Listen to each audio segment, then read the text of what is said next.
Very good morning. Sir आपने अपनी good घड़ी सही मॉर्निंग कर ली सर। है। हाँ, घड़ी एकदम करेक्ट हो गई है। और ये मैंने नहीं किया है, पहले पता ज्यादा नहीं। अच्छा था सर। नहीं। पहले ज़्यादा अच्छा था, जल्दी टाइम खत्म होता था। एक्चुअली मैंने नहीं किया है बच्चों यस सही। सर। ये क्या हुआ ना, इसमें विंडोज़ के अपडेट्स आते रहते हैं। Good morning sir. Very good morning. तो एक अपडेट आया और उसके बाद मैंने रीस्टार्ट किया तो ये ऑटोमेटिकली सही हो गया। चलिए, तो गुड शुरू मॉर्निंग कर। सर। Good morning everyone. तो जो लास्ट क्लास में ना मैंने आपको फोटो इलेक्ट्रिक इफेक्ट कंप्लीट करा दिया था। आज हम सर लोग, बताइए। सर कल के पेपर का एक क्वेश्चन पूछना है आपसे। बोलिए। अगर आप कंफर्टेबल हो टुवर्ड्स द एंड ले लूं क्वेश्चन में, पढ़ा देता हूं अभी। Okay sir. है ना। Okay sir. हाँ। तो बच्चों, हम लोगों ने फोटो इलेक्ट्रिक इफेक्ट कंप्लीट कर लिया था। मैटर वेव्स रह गया था, तो डी ब्रॉगली हाइपोथेसिस है। तो पहले समझते हैं कि मैटर वेव्स क्या होते हैं, डी ब्रॉगली हाइपोथेसिस क्या होती है। फिर इस पे भी कुछ सवाल किया जाएगा। चलिए, तो शुरू करते बच्चों, थोड़ा सा आप लोग बताइए कि मैटर वेव्स क्या होती हैं, और फिर हम लोग डी ब्रॉगली हाइपोथेसिस पे आएंगे। किसी को पता है बच्चों मैटर वेव्स के बारे में?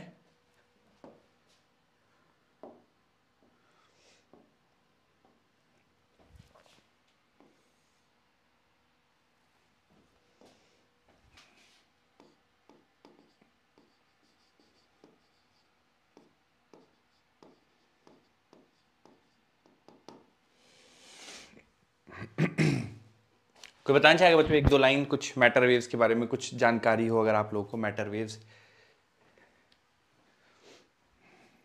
चलिए, ठीक है। तो वेव्स सर बच्चों, कोई अगर मूविंग मास होता है जो हाँ, तो वो वेव से एमिट करता है। तो इनको मीडियम चाहिए होता है ट्रैवल होने के लिए। ओके, ठीक है।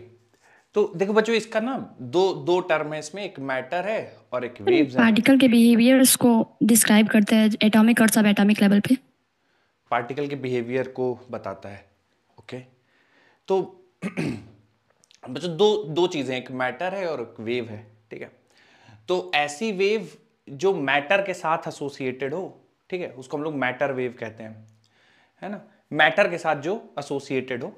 तो जब भी कोई पार्टिकल मूव करता है, तो जैसे मैंने आपको पूरी लाइट का समझाया था कि स्टार्टिंग से ही डिस्कशन चल रहा था। पहले कॉर्पस्कुलर थ्योरी आई, फिर वेव फ्रंट वाली थ्योरी आई, फिर थॉमस यंग का डबल स्लिट एक्सपेरिमेंट आया, फिर फोटो इलेक्ट्रिक इफेक्ट आया। तो कंटिन्यूसली ये डिस्कशन चल रहा था कि लाइट पार्टिकल है या वेव है।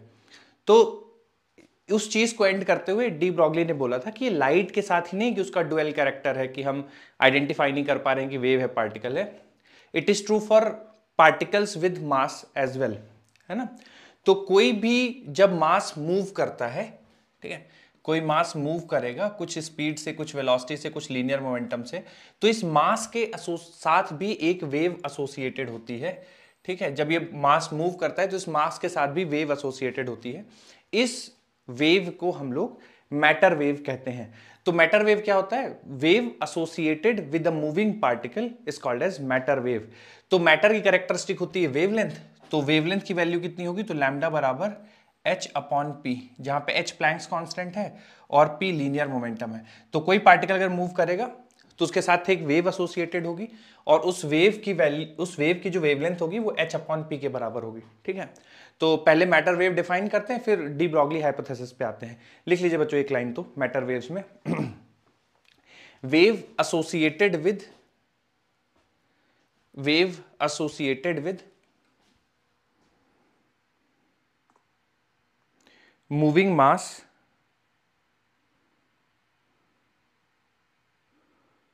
Wave associated with moving mass,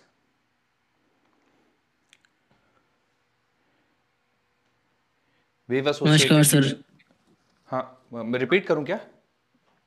yes sir. लिखिए लिखिए। Wave associated with moving mass, wave associated with moving mass is called as matter waves.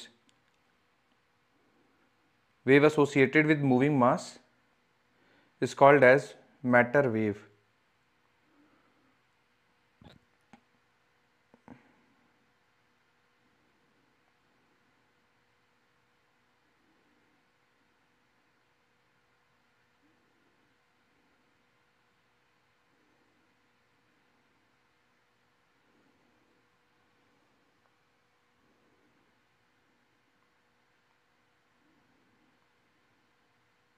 हो गया सर। ठीक, और ये फॉर्मूला लिख लीजिए, lambda is equal to H upon P.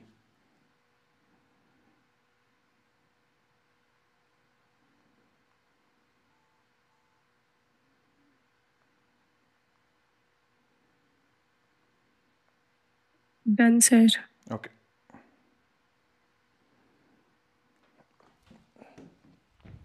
चलिए बस ये सिंपल इतना ही मैटर वेव्स। और डी ब्रॉगली हाइपोथेसिस देख लेते हैं, एक एक पॉइंट इसका भी एक्सप्लेन करते हैं।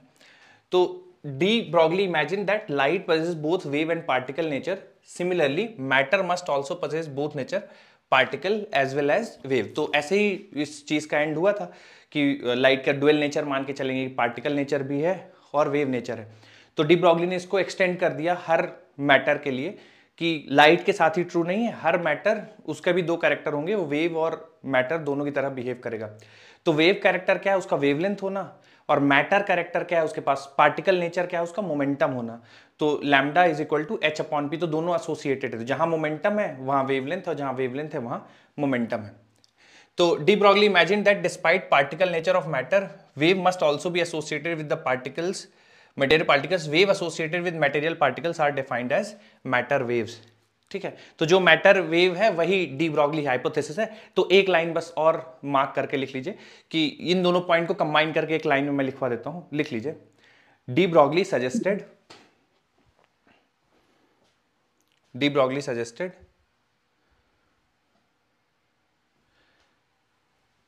not only light, de Broglie suggested not only light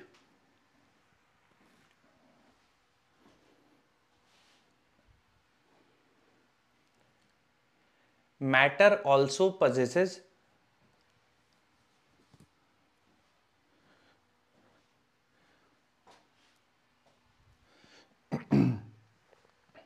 de Broglie suggested not only light, matter also possesses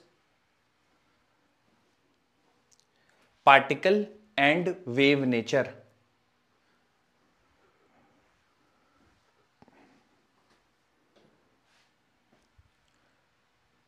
Not only light, particle also possesses, ये possesses बच्चों ये है ना, अगर आप लोग को नहीं समझ में आ रहा तो बोर्ड पे लिखा हुआ है, not only light, particle also possesses both particle and wave nature। Repeat कर दीजिए। ठीक, देखिए मैं क्या बोल रहा हूं, de Broglie suggested that not only light, matter also possesses both particle and wave nature। Not only light, matter also possesses wave and particle nature।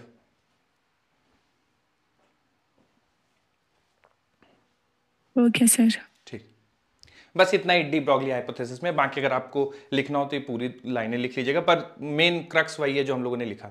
ठीक है, तो अब वापस से चलते हैं इस फॉर्मूले पे, लैम्डा बराबर एच अपॉन पी। ठीक है, अब लीनियर मोमेंटम आपको ना बहुत तरीके से दिया जा सकता है, जैसे कुछ केसेस में आपके सामने डिस्कशन कर देता हूं। जैसे मान लीजिए कोई चार्ज पार्टिकल है, उसको पोटेंशियल डिफरेंस डेल्टा वी से एक्सेलरेट कर दें। एग्जाम्पल के तौर पे मान लीजिए इधर एक प्लेट लगा दूं हायर पोटेंशियल की, इधर एक प्लेट लगा दूं लोअर पोटेंशियल की, और इधर में अगर एक प्रोटॉन छोड़ दिया जाए, है ना, चार्ज ऑन प्रोटॉन पॉजिटिव और मैग्नीट्यूड इलेक्ट्रॉन के बराबर, तो ये प्रोटॉन है। ठीक है, मैं इसको पी लिख देता हूं, प्रोटॉन है। ठीक है, अब इसको रिलीज कर देंगे यहाँ पे, चूंकि इधर निगेटिव इधर हायर पोटेंशियल है तो इधर एक्सेलरेट हो जाएगा। ठीक है, इसके पास एनर्जी कितनी आ जाएगी, तो इसके पास जो काइनेटिक एनर्जी आ जाएगी वो आ जाएगा क्यू डेल्टा वी। ठीक है, और अगर इसके साथ एसोसिएटेड डी ब्रॉगली वेवलेंथ निकालना चाहे, क्योंकि इसके पास एनर्जी आएगी, एनर्जी मोमेंटम, मोमेंटम मतलब वेव्स आएंगे।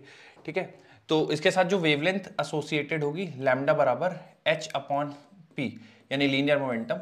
तो एच अपॉन, और लीनियर मोमेंटम की जगह रख देंगे under root of 2 into mass into its kinetic energy. तो जो काइनेटिक एनर्जी इसकी क्यू टाइम्स डेल्टा वी होगी, तो ये रख दिया जाएगा under root two mass Q into delta V. ठीक है, तो इसके साथ एसोसिएटेड वेवलेंथ हो जाएगी। तो कोई चार्ज पार्टिकल अगर मूव कर रहा है तो उसके साथ जो एसोसिएटेड डी ब्रॉगली वेवलेंथ होगा उसका फॉर्मूला होगा h upon under root two M Q delta V. जैसे बच्चों इलेक्ट्रॉन है, तो अगर इलेक्ट्रॉन को v पोटेंशियल डिफरेंस से एक्सेलरेट कर देंगे तो उसके साथ जो एसोसिएटेड वेवलेंथ है बच्चों, उसका किसी को डायरेक्ट फॉर्मूला याद है क्या? अगर उसको 12.27 upon under root V angstrom. 12.27 upon under root V angstrom. Root इतनी एंगस्ट्रॉम। वेवलेंथ एसोसिएटेड हो जाएगी इलेक्ट्रॉन के साथ अगर आप इलेक्ट्रॉन को v पोटेंशियल डिफरेंस से एक्सेलरेट कर देंगे। तो ये फॉर्मूला आया कैसे होगा? हम लोगों ने मास ऑफ इलेक्ट्रॉन रख दिया होगा, चार्ज ऑन इलेक्ट्रॉन रख दिया होगा, और 2, चूंकि ये तीनों कांस्टेंट है, h कांस्टेंट है, सब कुछ मल्टीप्लाई कर दिया, केवल डेल्टा वी छोड़ दिया। अब डिफरेंट डिफरेंट डेल्टा वी आप रखते जाएंगे तो वो इलेक्ट्रॉन के लिए आता जाएगा। बच्चों इसके इलेक्ट्रॉन के लिए तो याद है, प्रोटॉन के लिए किसी को याद है क्या? 0.286 upon under root V 0.286 upon v angstrom root V angstrom में। बच्चों आप लोग पक्का हैं क्या इसके लिए? क्योंकि मुझे भी यस इलेक्ट्रॉन सर। का ही दिमाग में यस है। सर। ओके सर चलिए, तो एंगस्ट्रॉम में होगा सर। एंगस्ट्रॉम होगा। Okay yes sir. Yes sir angstrom. ठीक है, मैं इसको अभी आप लोगों को कंफर्म करता हूँ। मेरे पास इलेक्ट्रॉन दिमाग में है, ये थोड़ा नहीं था। ये प्रोटॉन के लिए हो जाएगा। और किसी के लिए बच्चों याद करते हैं क्या? सर शायद अल्फा अल्फा। पार्टिकल के लिए हाँ, अल्फा के लिए याद करते हैं। अल्फा पार्टिकल के लिए कितना सर होता है बच्चों अल्फा के लिए? अल्फा के लिए 0.101 upon under root V angstrom.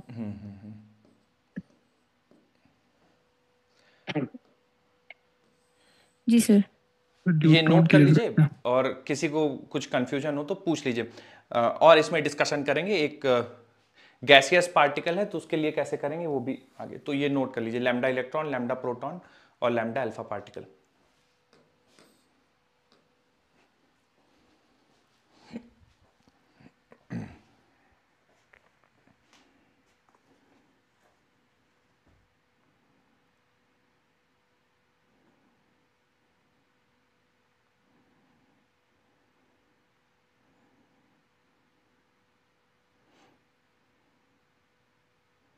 Done sir.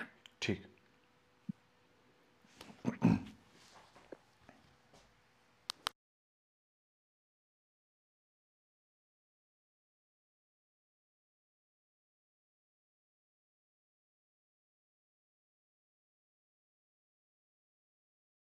Sir आवाज नहीं आ रही। आवाज नहीं आ रही। हाँ मैं कह रहा था कि मान लीजिए एक कंटेनर है, टी टेम्परेचर पे है और इसमें गैसियस पार्टिकल्स बंद हैं, तो ये भी मूव करेंगे और काफ़ी तेज स्पीड से मूव करते हैं, है ना? इनके पास भी स्पीड होती है, मोमेंटम होगा, बहुत तेज मूव करेंगे। ठीक है, तो इनके साथ एसोसिएटेड जो डी ब्रॉगली वेवलेंथ होगा बच्चों, इसका फॉर्मूला कुछ अगर बनाना चाहें तो कैसे बनाएंगे? फॉर्मूला तो यही रहेगा, Planck's constant divided by under root of 2 mk, 2 mass into kinetic energy. तो जो अगर सिंगल एटम है, ठीक है, जैसे हीलियम, नियॉन, ठीक है, ये मूव कर रहे हैं रैंडमली, तो उसके साथ क्या रखना चाहिए काइनेटिक एनर्जी की जगह? किसी को याद हो अगर? 3/2 kT। 3/2 kT, बहुत बढ़िया। 3/2 केबीटी जैसा हाँ केबीटी। बिल्कुल बिल्कुल 3/2 kBt। तो अच्छा, इसमें केबी क्या है? ये जैसे केबी बोल रहे हैं, ये क्या है? Boltzmann constant. Boltzmann Boltzmann constant है सर। कांस्टेंट। ठीक है, तो कोई गैसियस पार्टिकल है तो उसका जो डी ब्रॉगली वेवलेंथ उसके साथ एसोसिएटेड हो जाएगा 3m Boltzmann constant into temperature T। ठीक है, नोट कर लीजिए इसको भी।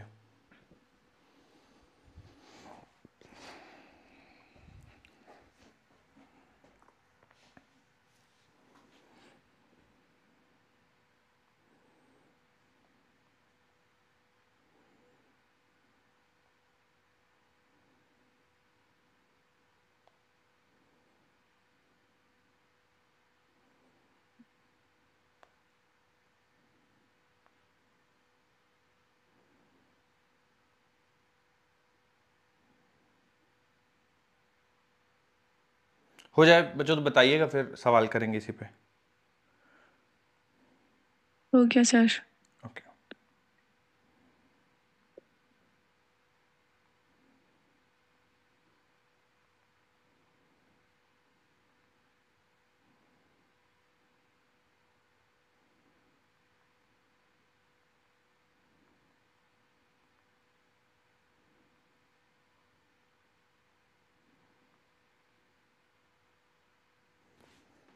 चलो बच्चों एक सवाल, हो गया सर। ठीक, एक सवाल करते हैं, थोड़ा सा आप लोग को आइडिया लगेगा किस टाइप के क्वेश्चंस बनेंगे, कैसे हम लोग डील करेंगे इनसे। ये देखिए तो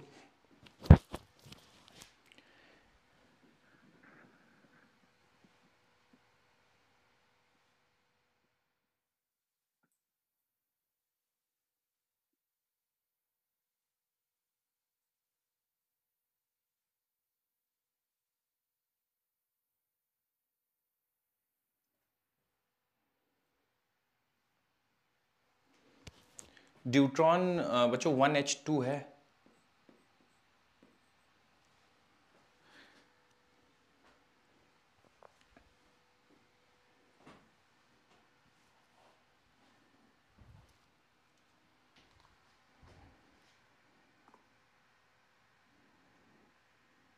सर 250 वोल्ट आ रहा है। Sir 250। 250, 250 volt sir. Yes sir. Okay.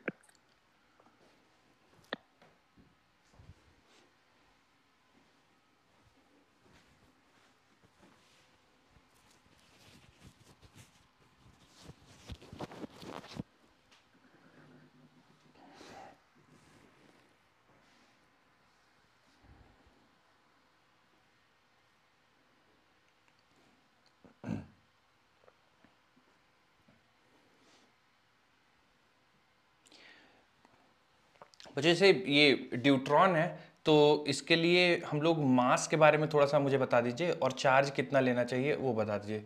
मास कितना होना चाहिए और चार्ज कितना लेना चाहिए, अगर कुछ कमेंट करना चाहें आप लोग। जैसे चार्ज के बारे में बता दीजिए, कितना चार्ज लेना चाहिए, जैसे ड्यूट्रॉन है तो सर मास 2m लेना चाहिए और चार्ज E लेना चाहिए बस। चार्ज ई लेना चाहिए, ठीक बात है ना। और मास कितना लेना चाहिए, 2m two two men two times किसके, 2 टू टाइम्स, ठीक है 2m सही बात है, पर 2 टाइम्स किसका मास रखना चाहिए। मास ऑफ प्रोटॉन। प्रोटॉन के मास ऑफ न्यूट्रॉन। हाँ, mass of neutron mass bowl of दीजिए। Neutron sir. हाँ, मास ऑफ न्यूट्रॉन बोल दीजिए, मास ऑफ प्रोटॉन, दोनों चलेगा, ऑलमोस्ट बराबर होते हैं ना। ठीक है। और हीलियम सिंगल आयनाइज्ड हीलियम है, ठीक है, तो सिंगली आयनाइज्ड हीलियम है, तो जो मास है बच्चों कितना लेना चाहिए सिंगली आयनाइज्ड हीलियम के लिए, और चार्ज कितना लेना चाहिए सिंगल आयनाइज्ड हीलियम। मास 4mn होगा। 4m हो 4 mm जाएगा होगा। सर, चार्ज हो जाएगा sir 2e। 2 charge times. 2e लेना चाहिए। नहीं नहीं yes sir, sir. Charge E होगा सर सर। ई होगा, सर ई होगा। चार्ज तो ई ही मेरे हिसाब से लेना चाहिए, क्यों ऐसा ई क्यों बोल होगा। रहे हैं, सिंगली आयनाइज्ड बोल रहे हैं ना। सिंगली सिंगल आयनाइज्ड है। Ionised sir. अगर दोनों इलेक्ट्रॉन्स ई निकाल होगा। देते तो +2 लेते, ठीक है। अब आ जाइए फॉर्मूला लिखते हैं। तो वेवलेंथ का फॉर्मूला हमें पता है, lambda h upon √2 m times kinetic energy, यानी Q डेल्टा V, ठीक है। तो बच्चों देखिए, मास अलग है दोनों का, चार्ज अलग है, पोटेंशियल डिफरेंस अलग है ना, बाकी तो कांस्टेंट है। तो हम लोग बोल सकते हैं कि lambda inversely proportional to √m Q delta V, ठीक है। अब दोनों का चूंकि वेवलेंथ हमें बराबर करना है, ठीक है, ड्यूट्रॉन का और हीलियम का तो बराबर कर देते हैं, तो √, ठीक है। मास की जगह रखेंगे 2 टाइम्स मास ऑफ न्यूट्रॉन, ठीक है, और चार्ज की जगह रखेंगे चार्ज ऑन इलेक्ट्रॉन, और पोटेंशियल डिफरेंस, तो ड्यूट्रॉन को एक्सलेट किया है 500 से, तो यहाँ 500 रख देंगे, बराबर 1 upon √, m times Q delta V, तो m की जगह रख देंगे 4m, और चार्ज E के बराबर ही है, और पोटेंशियल डिफरेंस किससे एक्सेलरेट करना है वो हमसे सवाल में पूछा गया है। तो आप कैंसिल कर दीजिए, जो जो कैंसिल हो रहा है, जैसे mn और E कैंसिल हो जाएंगे, ठीक है। और ये बन जाएगा आपका √1000, और दोनों साइड चाहो तो आप स्क्वायर भी कर दो, तो ये बन जाएगा 1000 बराबर 4 डेल्टा V, तो डेल्टा V की वैल्यू आ जाएगी 250 वोल्ट। कुछ निकाल पाए थे आप लोग सही? 250 वोल्ट। Yes sir. किसी यस सर। हाँ, किसी कुछ कंफ्यूजन होगी सर, ऐसा नहीं ऐसा होना चाहिए, या इस ये दूसरा चीज यूज करना चाहिए फॉर्मूले में, तो पूछ लीजिए, नो सर। ठीक है।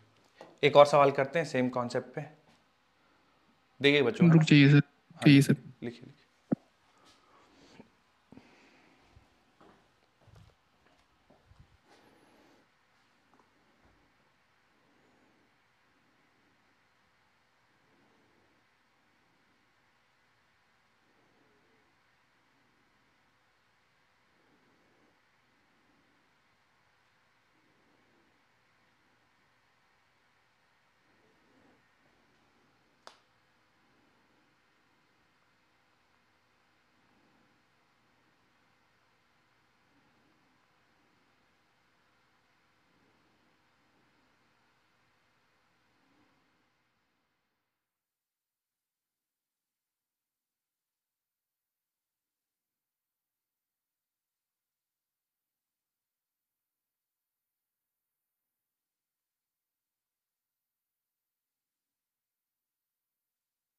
हो गया सर।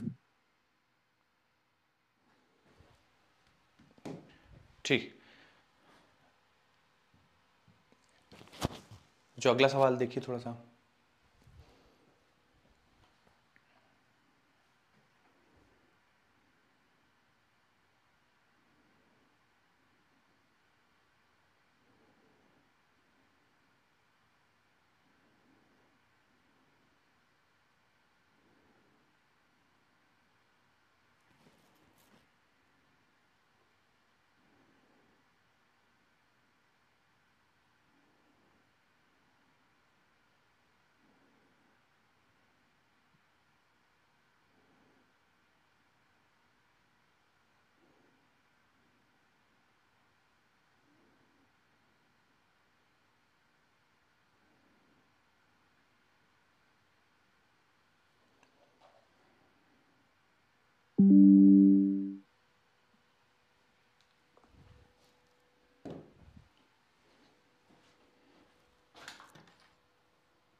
ठीक है बच्चों, तो लैम्डा ई और लैम्डा पी में रिलेशन बताना है, इलेक्ट्रॉन और प्रोटॉन में दोनों का पोटेंशियल डिफरेंस सेम है। तो लैम्डा इलेक्ट्रॉन, एक तो तरीका है बच्चों की, चूंकि हमें डायरेक्ट रिजल्ट पता है तो आप उससे कर सकते हैं, और अगर डायरेक्ट रिजल्ट को नहीं यूज करना चाहते हैं तो एक और तरीका है। कोई बच्चों बताएगा कि मतलब क्या रिलेशन होगा इलेक्ट्रॉन, जैसे एक तो डायरेक्ट आंसर पता है हमें, है ना, डायरेक्ट रिजल्ट पता है, और एक डायरेक्ट रिजल्ट के अलावा बच्चों अगर करना हो तो फिर कैसे करेंगे? सर मास ऑफ इलेक्ट्रॉन जो होता है वो मास ऑफ प्रोटॉन अपॉन 1877 होता है, ओके तो ओके, उसे रख के भी कर सकते हैं। उसको रख के भी कर सकते हैं, ठीक है। मैं थोड़ा सा बच्चों कर देता हूँ, है ना। तो देखिए, कर आप सब लेंगे, बस देखिए लिखने का तरीका थोड़ा अलग अलग लैम्डा होगा। Proton directly proportional to lambda electron square हो जाएगा उसका। ओके, तो इसमें अगर बच्चों थोड़ा सा हम लोग देखें तो लैम्डा जो हम लोग फॉर्मूला लिखते हैं ना वेवलेंथ का, वो हो जाएगा h अपॉन √2m चार्ज और ये क्यू डेल्टा वी। तो देखिए मास और चार्ज, इनफैक्ट चार्ज भी सेम रहेगा बच्चों, किसका ही इनवर्स रिलेशन होगा, केवल मास का रहेगा ना, बाकी सारी चीजें तो सेम है क्योंकि पोटेंशियल डिफरेंस आप वी नॉट से ही कर रहे हैं। और जो एक्सेलरेट होगा इलेक्ट्रॉन और प्रोटॉन पे चार्ज भी सेम रहेगा, तो ये भी सेम है, ये भी सर सेम है ना, हेलो। मास का ही बस अंतर आएगा। तो हम लोग ये बोल सकते हैं कि अच्छा, lambda electron to lambda proton बराबर होगा, बता सकते हैं क्या बच्चों, अंडर रूट में क्या लिखना चाहिए? मास सर ऑफ मास लिखेंगे sir. Proton mass of mass of proton. Proton upon mass of mass of electron. Electron. Mass of electron, ठीक है। अब इसके बाद एग्जैक्ट आपको सॉल्व करना हो तो इनका रेशियो, जैसे प्रोटॉन का मास होता है बच्चों, बताएं क्या, थोड़ा सा आप लोग मदद कीजिए इसमें। मास ऑफ प्रोटॉन 1.67 to 10⁻⁻⁻27। -27, ठीक बात है। और मास ऑफ इलेक्ट्रॉन लिखना चाहेंगे तो 9.1 into 10⁻⁻31। -31, बिल्कुल ठीक है। तो जी सर। यही जो रेशियो आएगा वही आपका आंसर हो जाएगा। या तो हो, जैसे ऑब्जेक्टिव होता तो न्यूमेरिकल वैल्यू देता तो इनका रेशियो निकाल के कर देते, और अगर सिंपल पूरा कैलकुलेशन नहीं कराना चाहता है तो mass of proton to mass of electron, बाकी एग्जैक्ट वैल्यू निकालना चाहते हैं तो इसका रेशियो ले लीजिए, नोट कर लीजिए। अगला सवाल करते हैं फिर। Okay sir sir. मैंने हेलो। हाँ बोलिए बोलिए। सर मैंने ना क्या किया था ना, जो लैम्डा ई होता है ना, तो 12.27 upon under root V angstrom वाला है ना, हम्म, उसको सर लैम्डा पी के सर वो है तो 0.86 लैम्डा वी एमस्ट्रॉन्ग है, तो वहाँ से डेल्टा वी को सर कॉमन ले लिया है, फिर उसके बाद दोनों को इक्वल कर दिया है, तो उससे आया है sir lambda E multiply 42.9 into is equal to lambda P. देखिए जैसे इलेक्ट्रॉन का लिखते होंगे तो आप ऐसा लिखे होंगे ना, yes sir. 12.27 angstrom yes divide by sir. Root V. और ये प्रोटॉन का सर, ये देखिएगा, सर थोड़ा है। कंफर्म करिएगा, मैं गलत तो नहीं लिखा ना, 0.286 डिवाइडेड यस सर, बाय, हाँ सर, ऐसे लिखा है। ठीक ऐसे है। ही लिखा है। अब ठीक है ना, जी कोई सर। दिक्कत नहीं है। अब जब रेशियो लेंगे आप, lambda electron to lambda proton ratio लेंगे, तो चूंकि पोटेंशियल डिफरेंस जो एक्सेलरेट कर रहे हैं वो तो सेम है, तो कैंसिल हो जाएगा। Yes sir. एंगस्ट्रॉम हाँ दोनों सर। में है तो एंगस्ट्रॉम भी कैंसिल हो जाएगा, तो लैम्डा इलेक्ट्रॉन अरे 43 पॉइंट समथिंग आएगा। हाँ 43 पॉइंट समथिंग, तो 43 सर 12.27 42.9 आ रहा है। हाँ 43 आ 0.286। जाए। अब इसमें थोड़ा सा अप्रॉक्सीमेशन लेना चाहें तो इसको आप 0.3 मान लीजिए, और 12.27 तो 12 पॉइंट, थोड़ा सा अप्रॉक्सीमेशन 43 के लेना चाहें आसपास, तो इसको 0.3 मान 43 के लेना आसपास ठीक आ जाएगा रहेगा। सर। और 12.27 को आप, ये मेरे हिसाब से 3 से कैंसिल हो जाएगा पूरा पूरा, है ना? हाँ सर। हाँ सर, मतलब 4 टाइम्स ऐसे 4 से थोड़ा सा ऊपर जाएगा। नहीं 43। 40s में चला जाएगा ना, यस सर 40s में, 40s में चला जाएगा। Yes sir. क्योंकि 40 इंटू 3 करेंगे तो 120 आएगा, तो ये 40 से थोड़ा सा आप 41 के बढ़ जाएगा approx, sir. Yes sir 43 point 43 के समथिंग अप्रॉक्स आ आएगा। रहा है सर। 43 के अप्रॉक्स आ रहा है। Yes sir yes sir. Exact 43 के अप्रॉक्स। ठीक, तो 43 के आसपास ये रिजल्ट आ जाएगा, ठीक है। तो इसमें भी कोई, आप अगर डायरेक्ट रिजल्ट यूज कर रहे हैं तो यहाँ पे तो आपको स्क्वायर लेना पड़ेगा, थोड़ा कॉम्प्लिकेशन आएगा। अगर आपने ये सोचा होगा तो ये और ज्यादा बेहतर सिंप्लीफाई होकर रिजल्ट आएगा। तो हो सकता है जो ऑप्शंस बने हो, अगर ऐसे आंसर दिए तो कोई दिक्कत नहीं है, अगर न्यूमेरिकल कुछ वैल्यू होगी तो इससे तो बहुत क्लियरली आ जाएगा, आप अप्रॉक्स वैल्यू निकाल लेंगे 43 या 42 के आसपास, अब जो उसके नियरेस्ट ऑप्शन होगा वो पिक कर लीजिएगा। आइए अगला सवाल करते हैं इसी पे।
और ऑप्शन बी।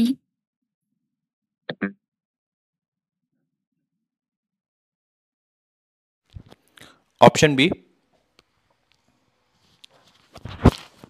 ठीक यस सर। ठीक ठीक। और बच्चों किसी का कुछ है तो बताना चाहें अगर।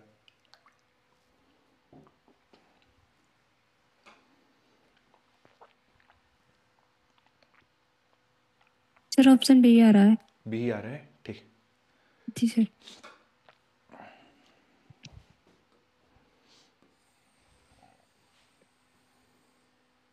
सर ऑप्शन डी सर आ रहा है सर। सेकंड ऑप्शन आ रहा है। सेकंड आ डी रहा आ है, रहा है सर।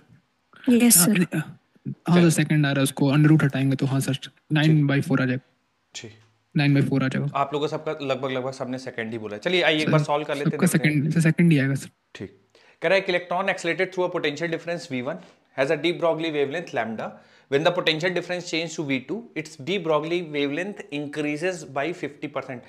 तो मान लीजिए जैसे बच्चों इनिशियल अगर wavelength D Broglie wavelength lambda है तो फाइनल डी ब्रॉगली वेवलेंथ आपको कितना लगेगा 50% तो इंक्रीज होने। 1.5 लैम्डा। 3/2 लैम्डा हो जाएगा हाँ वो। 3/2 लैम्डा हो जाएगा या 1.5 लैम्डा हो जाएगा, बिल्कुल ठीक बात है। तो इसको हम लोग ना सिंप्लिसिटी के लिए लिखते हैं 3 लैम्डा/2।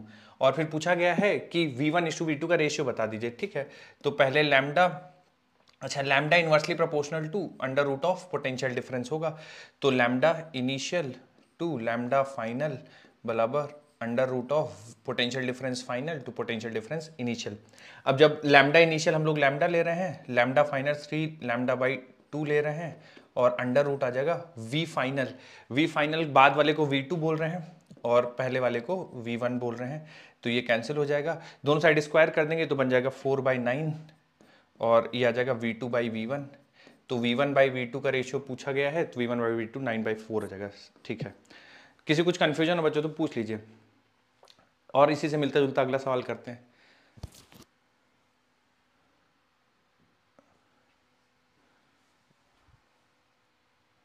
सर क्वेश्चन नोट कर रहे थे।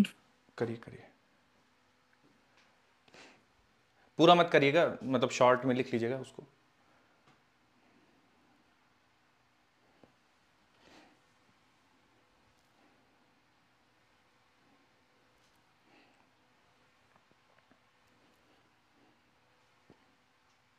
सर नया चैप्टर कब स्टार्ट होगा?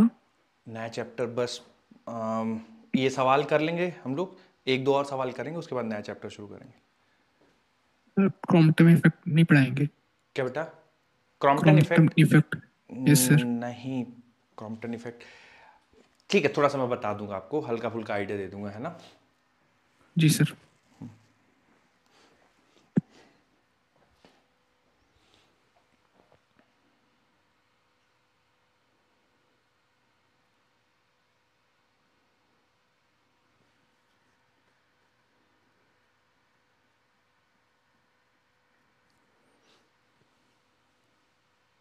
किसी का आंसर आ जाए बच्चों तो बता दीजिएगा। सर फर्स्ट ऑप्शन आ रहा है। First option, okay.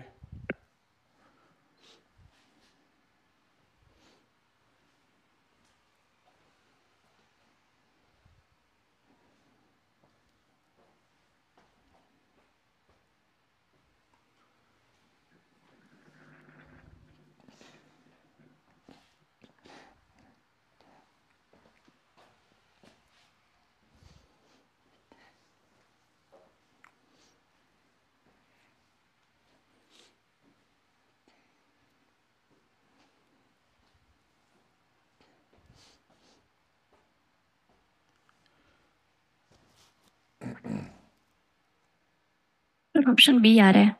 Option B आ रहे हैं।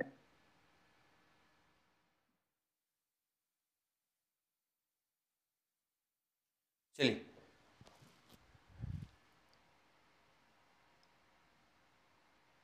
मैं समझाता हूँ इसको। कह रहा है प्रोटॉन है, अल्फा पार्टिकल है, और पोटेंशियल डिफरेंस अलग अलग एक्सेलरेट कर रहे हैं, ratio of their de Broglie wavelength. तो सबसे पहले प्रोटॉन के बारे में सारी इन्फॉर्मेशन लिख लीजिए। तो प्रोटॉन के बारे में लिखेंगे तो मास ऑफ प्रोटॉन m ले लेते हैं, चार्ज ऑन प्रोटॉन E के बराबर होगा, पोटेंशियल डिफरेंस जिससे एक्सेलरेट कर रहे हैं वो 2 वोल्ट दिया हुआ है, ठीक है।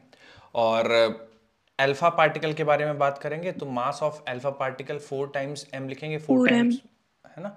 और चार्ज लिखेंगे, अल्फा पार्टिकल पे चार्ज होता है 2e। हीलियम एटम से दोनों इलेक्ट्रॉन रिमूव कर देते हैं तो अल्फा पार्टिकल बनता है, मतलब हीलियम न्यूक्लियस होता है अल्फा पार्टिकल।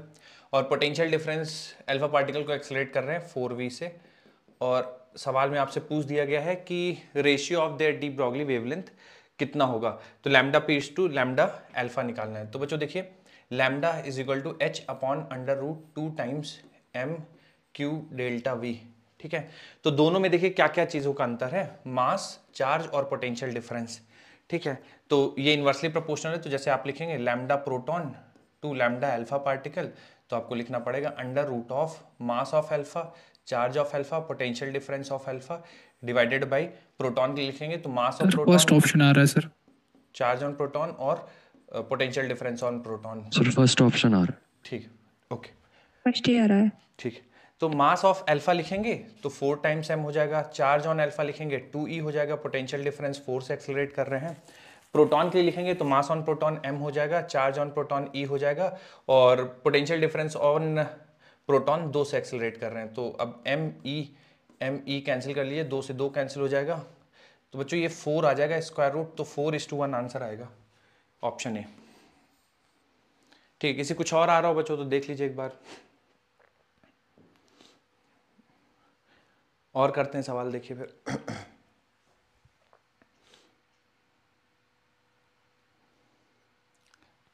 ठीक, देखिए नेक्स्ट।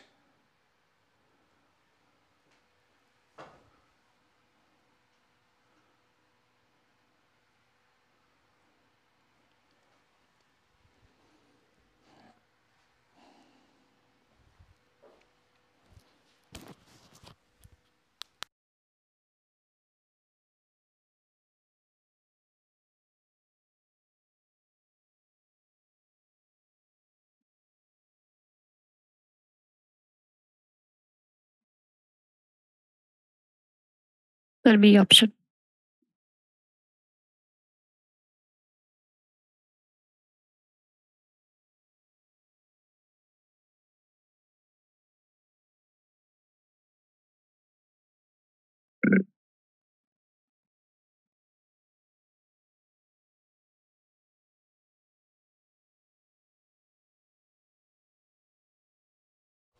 बच्चों सुन नहीं पाए आप लोग का आंसर, क्या कह रहे हैं? सर सेकंड ऑप्शन आ रहा है। सेकंड ऑप्शन आ रहा है, ठीक है। हाँ सर।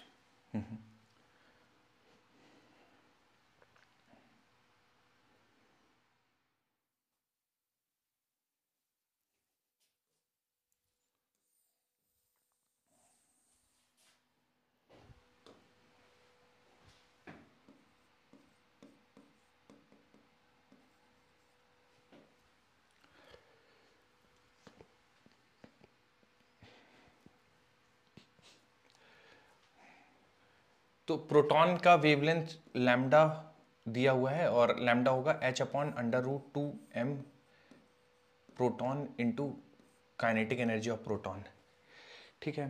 कह रहा है alpha particle having certain kinetic energy has the same D Broglie wavelength of lambda. तो जो अल्फा पार्टिकल है उसका, और पूछा गया है ratio of kinetic energy of proton to alpha, ठीक है। तो √2 मास ऑफ अल्फा रखेंगे तो 4 टाइम्स, और काइनेटिक एनर्जी ऑफ अल्फा के अल्फा, और ये प्रोटॉन का है तो के time kinetic energy of proton. तो जो देखिए यहाँ से H कैंसिल हो जाएगा, 2 से 2 कैंसिल हो जाएगा, मास ऑफ प्रोटॉन यहाँ से m कैंसिल हो जाएगा, दोनों साइड का स्क्वायर करके इन्वर्स ले लेंगे तो काइनेटिक एनर्जी ऑफ प्रोटॉन बराबर 4 times kinetic energy of alpha. तो रेशियो क्या पूछा है? Ratio of kinetic energy of proton to alpha, तो के प्रोटॉन टू के अल्फा 4:1। तो आप लोग कभी यही आ रहा था क्या सेकंड वाला? Yes sir. कुछ और अलग आ रहा हो बच्चों और कुछ किए हो तो बताइएगा। तो 4:1 आ जाएगा, ठीक है। अब ऐसे ही बच्चों सवाल बनेंगे, है ना, कुछ बहुत एक्स्ट्राऑर्डिनरी नहीं बनेंगे। कुछ कर लेते हैं और सवाल, देखिए। रुक जाइए sir. Okay okay okay okay, लिखिए लिखिए लिखिए।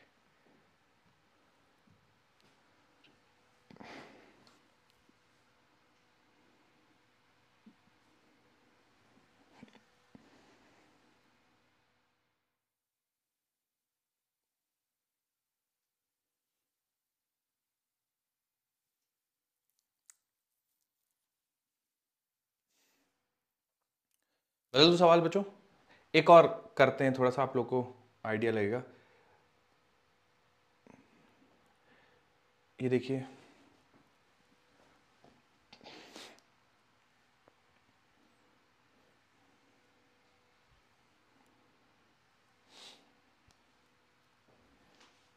बहुत आसान है बच्चों, गड़बड़ नहीं करिएगा, सबका सही आना चाहिए ये।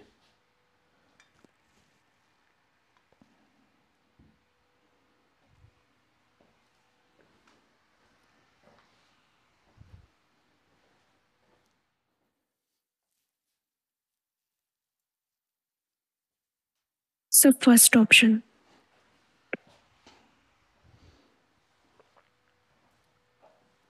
First option, okay.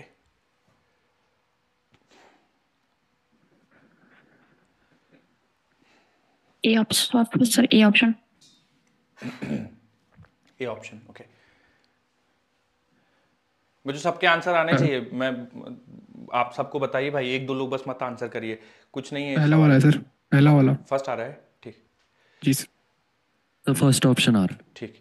कह रहा है प्रोटॉन है alpha particle accelerated from rest to the same energy, de Broglie wavelength का रेशियो बताना है। तो देखिए बच्चों, लैम्डा बराबर h/√2m_k, ठीक है। तो चूंकि काइनेटिक एनर्जी सेम है, ये तो प्लैंक्स कांस्टेंट होता है, ये तो मास के इनवर्सली प्रोपोर्शनल हो जाएगा। तो lambda proton to lambda alpha it is equal to √ mass of alpha to mass of proton, ठीक है। तो रेशियो लेंगे तो क्या पूछा गया है? Lambda proton to lambda alpha पूछा गया। मास ऑफ अल्फा हो जाएगा 4 times m, mass of proton हो जाएगा m, √4 वैल्यू 2:1 आंसर आ जाएगा ऑप्शन ए। पहला वाला है सर। पहला वाला आ जाएगा। एक और है बच्चों, कर लीजिए इसको, आज के टॉपिक से रिलेटेड नहीं है, पढ़ चुके हैं पर हम लोग, बताइए थोड़ा सा।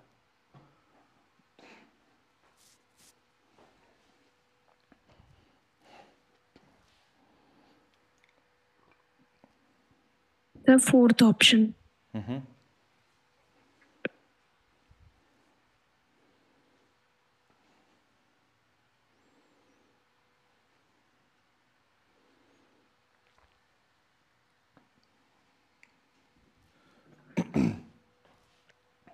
बच्चों ये आज के टॉपिक से रिलेटेड नहीं है, पर ये आप लोग पढ़ चुके हैं, मेरे हिसाब से सारे ही आंसर कर लेंगे आप लोग, फॉर्मूला थोड़ा बहुत याद भी होगा तो आप लोग को। वर्क फंक्शन दिया हुआ है फोटोसेंसिटिव मेटल का, और longest wavelength of the light that can cause photo sir emission. Fourth वाला ऑप्शन होगा डी। सर फोर्थ वाला होगा 310 नैनोमीटर। लास्ट वाला। Yes sir. Yes sir. Yes ठीक सर। ठीक। इसमें देखिए बच्चों, हमें अगर लैम्डा सर निकालना है 1240 को डिवाइड कर दिया है सर फोर्स। बिल्कुल, है ना। और 1240 क्यों लिया है, क्योंकि सारे नैनोमीटर में है ना। तो नैनोमीटर में है सर इसलिए। 1240 divided by 5 in electron volt तो 4 है, तो इसको सॉल्व करेंगे बच्चों तो 310 नैनोमीटर आ जाएगा। ठीक है। मैंने कौन सा फॉर्मूला यूज किया, तो लैम्डा बराबर 12,1240 divide by energy in electron volt. ठीक है, तो ये वाला फॉर्मूला मैंने यूज किया है। तो वर्क फंक्शन दिया हुआ है जितनी आपको जरूरत है, तो किस रेडिएशन के वेवलेंथ की एनर्जी वर्क फंक्शन के बराबर होगी, वो लॉन्गेस्ट होगा।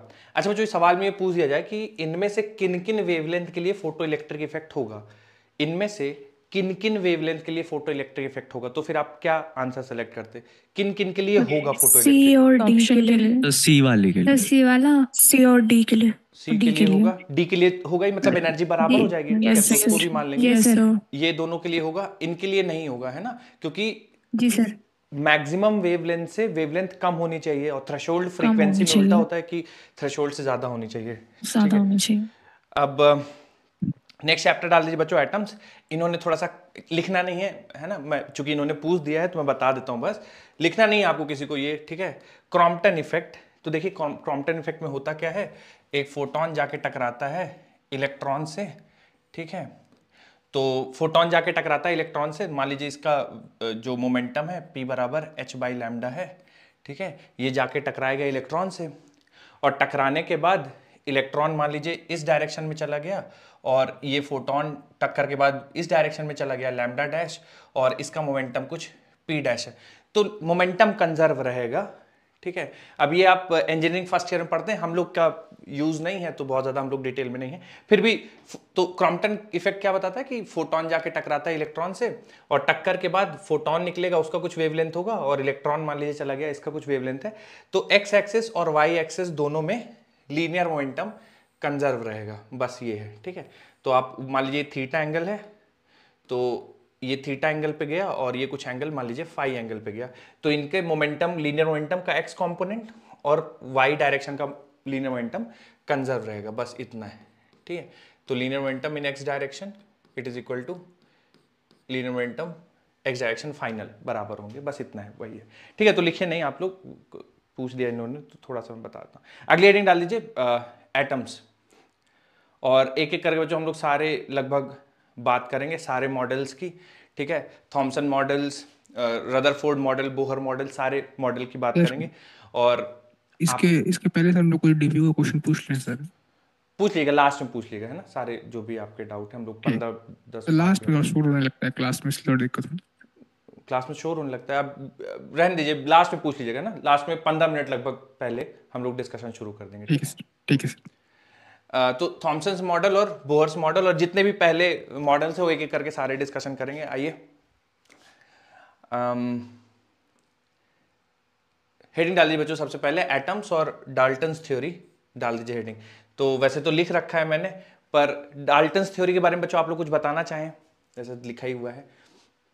बहुत बेसिक सा स्टेटमेंट था इनका कि जितने भी मटेरियल हैं वो स्मॉलेस्ट यूनिट से मिलके बने हैं, और स्मॉलेस्ट यूनिट को एटम्स कहा जाएगा, जो फर्दर जिसको डिवाइड नहीं किया जाएगा। तो आप लोग सुनते आए होंगे कि एटम नाम ही ऐसे पड़ा है, a means not, tom means cut, जिसको आप आगे कट नहीं कर सकते, इसको आगे आप डिवाइड नहीं कर सकते, वो कहलाता है एटम। ठीक है, तो smallest unit of any material is atom, जिसको आप फर्दर डिवाइड नहीं कर सकते, ऐसा डाल्टन थ्योरी थी। तो एक लाइन लिख लीजिए बच्चों जो लिखा हुआ है, every material is composed of minute particle known as atom, atom is indivisible, that is can not be divided further, can not be created nor be destroyed.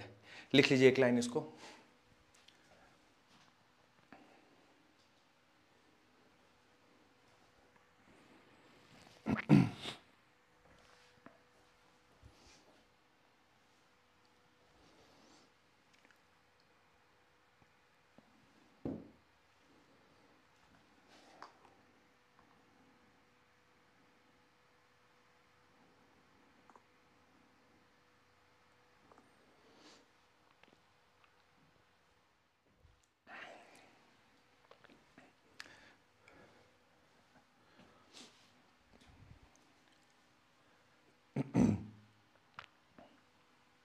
चलिए इसके बाद बच्चों थॉमसन्स मॉडल है, किसी के दिमाग में है थॉमसन्स मॉडल, अगर बताना चाहें कोई, व्हाट वाज थॉमसन्स मॉडल, और अगर उसके ड्रॉबैक कुछ भी उससे रिलेटेड, हाँ बोलिए।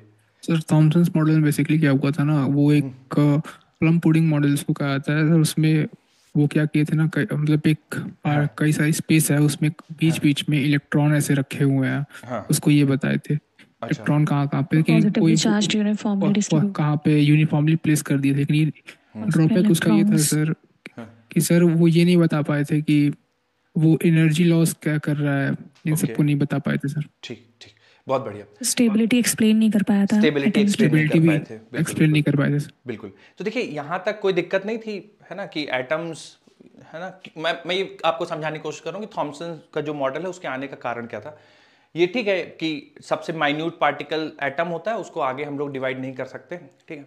अब इनकी थ्योरी भी, हालांकि पूरा स्टेटमेंट सही नहीं है, फिर हम लोगों ने एटम को भी अंदर डिवाइड किया, न्यूक्लियस था, इलेक्ट्रॉन था, न्यूक्लियस के अंदर भी पार्टिकल थे, ठीक है। तो स्टेटमेंट सही नहीं था, फिर भी इनका कंट्रीब्यूशन बहुत इंपॉर्टेंट है, क्योंकि इन्होंने वो डायरेक्शन दी कि यार एटम होता है सबसे छोटा पार्टिकल, ठीक है, उससे मिलके सारी चीजें बनी होती हैं, तो इसलिए इनका कंट्रीब्यूशन है। अब इसके बाद आगे क्यों चर्चा होना शुरू हो गई एटम के अंदर क्या है, कि जो थॉमसन थे उन्होंने इलेक्ट्रॉन डिस्कवर कर दिया था, ठीक है, सॉरी, है ना, तो इलेक्ट्रॉन की डिस्कवरी हो गई, तो अब निगेटिव चार्ज है और एटम को न्यूट्रल होना है, तो फिर थॉमसन मॉडल दिया उन्होंने, और थॉमसन मॉडल में ऐसा प्रेडिक्ट किया गया कि there is a space called atom, और इस एटम में यूनिफॉर्मली चार्ज जो डिस्ट्रीब्यूटेड है, पॉजिटिव यूनिफॉर्मली चार्ज डिस्ट्रीब्यूटेड है ऐसा, और बीच बीच में यहाँ पे निगेटिव चार्जेस ऐसे एम्बेडेड है, ठीक है। ये ऐसा थॉमसन मॉडल में बता दिया गया था कि यूनिफॉर्मली पॉजिटिव चार्ज डिस्ट्रीब्यूटेड है, बीच बीच में इलेक्ट्रॉन्स धसे हुए हैं। जैसे कि वाटरमेलन का एग्जांपल ले लेते हैं, ठीक है, तो वाटरमेलन में जैसे पूरा जो रेड पार्ट है वो पॉजिटिव चार्ज है, और उसमें जो सीड्स हैं, जो बीज हैं अंदर, वो इलेक्ट्रॉन्स हैं, ठीक है। तो ऐसा कुछ एक्सप्लेनेशन दिया था, और ओवरऑल जितना पॉजिटिव चार्ज है उतना ही निगेटिव चार्ज है, ताकि पूरा ओवरऑल एटम न्यूट्रल रहे। तो यही थॉमसन्स मॉडल है। तो atom has a whole electrically neutral because the positive charge present on the atom is equal to negative charge of the electrons present in the sphere. इसी को plum pudding model भी, हाँ बोलिए, इसी को plum pudding model भी कहते हैं। तो इसको बच्चों आप एक लाइन नोट करिए, ऐसा डायग्राम ड्रॉ करिए, फिर इसके ड्रॉबैक्स लिखते हैं।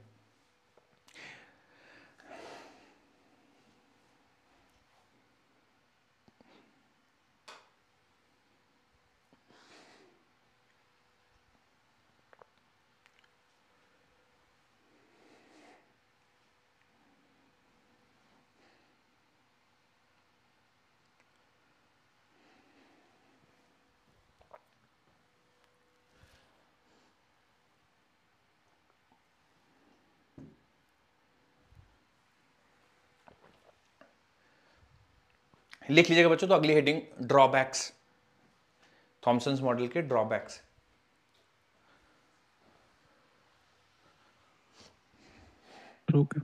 ठीक, मैं बदल रहा हूं बच्चों स्लाइड, है ना, थॉमसन्स मॉडल के ड्रॉबैक्स लिखते हैं, ठीक है। तो ड्रॉबैक्स क्या थे? Spectrum of atoms can not B explain with the help of this model. बच्चों ये स्पेक्ट्रम का क्या मतलब है? जब बार बार हम लोग स्पेक्ट्रम कह देते हैं कि ये स्पेक्ट्रम है, स्पेक्ट्रम का क्या मतलब है? Spectrum of atoms can not be explained, कोई बताना चाहे अगर कि क्या है ये spectrum of atoms can not be explained? किसी के दिमाग में है कुछ आइडिया? पढ़ तो चुके होंगे आप लोग कहीं ना कहीं एक बार। सर अरेंजमेंट नहीं बता पाता है सर। अरेंजमेंट नहीं बता पाता है, ओके। जैसे हम लोग आज पढ़ते हैं ना कि इलेक्ट्रॉन्स रिवॉल्व कर रहे हैं, तो वो एक्साइट डी एक्साइट करते हैं, तो उसकी वजह से वो स्पेक्ट्रम क्रिएट करते हैं जब वो एनर्जी रिलीज करते हैं। सो यहाँ पे तो ये एक्सप्लेन ही नहीं कर पाएगा, क्योंकि वो नहीं बता हाँ पाया ना ये कि ऑर्बिटल में कैसे रोटेट कर रहा है, ये नहीं बता पाए। ओके ओके, मैं थोड़ा सा आप लोग को, हालांकि हम लोग हाइड्रोजन का एमिशन स्पेक्ट्रम और एब्जॉर्प्शन स्पेक्ट्रम बहुत डिटेल में पढ़ने वाले हैं, थोड़ा सा मैं आप लोग को आइडिया देता हूँ स्पेक्ट्रम का क्या कहने का मतलब है। देखिए मान लीजिए एक ना चैम्बर है, वहां पे हम लोग गैस रख देते हैं, ठीक है, ठीक है, गैस है ये, है ना, कोई भी गैस ले सकते हैं, जनरली हम लोग हाइड्रोजन गैस लेते हैं, ठीक है। तो हाइड्रोजन एटम्स है यहाँ पे, हाइड्रोजन एटम्स, ठीक है, और इसमें हर पॉसिबल वेवलेंथ की एनर्जी गिराते हैं, हर पॉसिबल वेवलेंथ की एनर्जी गिराते हैं, ठीक है, और इससे पास कराते हैं। तो जब इस साइड ये सारी एनर्जीज इस साइड आती हैं, तो इनको देखते हैं कि कौन कौन सी वेवलेंथ प्रेजेंट है, कौन कौन सी वेवलेंथ गायब है। तो ये देखा गया कुछ वेवलेंथ इधर से आप सारे वेवलेंथ डाल रहे हैं, पर कुछ वेवलेंथ इधर से नहीं मिल रही हैं। क्या हो रहा होगा बच्चों उन वेवलेंथ का? जैसे मान लीजिए आप इधर सब वेवलेंथ डाल रहे हैं, इधर कुछ वेवलेंथ मिसिंग है। कुछ इलेक्ट्रॉन्स ने अब्सॉर्ब कर ली ताकि वो एब्जॉर्ब कर हो रही होंगी। हाँ, एटम्स क्या करते हैं, एब्जॉर्ब कर लेते हैं। जो वेवलेंथ एब्जॉर्ब कर लेंगे वो आपको यहाँ नहीं मिलेगी। और थॉड़ा बहुत आपको आइडिया होगा बोर्स मॉडल से कि स्पेसिफिक वेवलेंथ को ही एब्जॉर्ब करते हैं ना। तो वो वेवलेंथ कहाँ चली गई, इसका कोई एक्सप्लेनेशन ये थॉमसन्स मॉडल नहीं दे पाए थे। इसलिए ये इनका ड्रॉबैक था ना कि ये वेवलेंथ कहाँ चले गए, तो इसका कोई एक्सप्लेनेशन नहीं था। ठीक है, तो the spectrum of atoms can not B explain with the help of, इसका ये तो एब्जॉर्प्शन स्पेक्ट्रम का मैंने एग्जांपल दे दिया। इसी का उल्टा होता है एमिशन स्पेक्ट्रम, कि एक्साइटेड हाइड्रोजन एटम्स लेते हैं और फिर वो जब डीएक्साइट होते हैं तो स्पेसिफिक वेवलेंथ की फोटॉन्स बाहर आते हैं। तो स्पेसिफिक फोटॉन वेवलेंथ के ही फोटॉन्स क्यों आते हैं, सारे क्यों नहीं आते हैं, तो उसका कोई एक्सप्लेनेशन थॉमसन मॉडल नहीं दे पाया था। तो यही इसका ड्रॉबैक था। दूसरा है scattering of alpha particle. Scattering of alpha particle can not B explain with the help of this model. तो अभी हम लोग अगला वाला पढ़ने वाले हैं, रदरफोर्ड्स स्कैटरिंग एक्सपेरिमेंट। तो रदरफोर्ड के स्कैटरिंग एक्सपेरिमेंट का और इस चीज का कोई रिलेशन नहीं था। ठीक है, तो ये दो चीजें ड्रॉबैक्स हैं, तो आप इनको एक एक करके लिख लीजिए। एमिशन स्पेक्ट्रम नहीं एक्सप्लेन कर पाया था और स्कैटरिंग ऑफ अल्फा पार्टिकल भी एक्सप्लेन नहीं हो पाया था। आंसर ठीक, Okay, अगली, sir. हाँ अगली हेडिंग डाल लीजिए, रदरफोर्ड्स अल्फा स्कैटरिंग एक्सपेरिमेंट।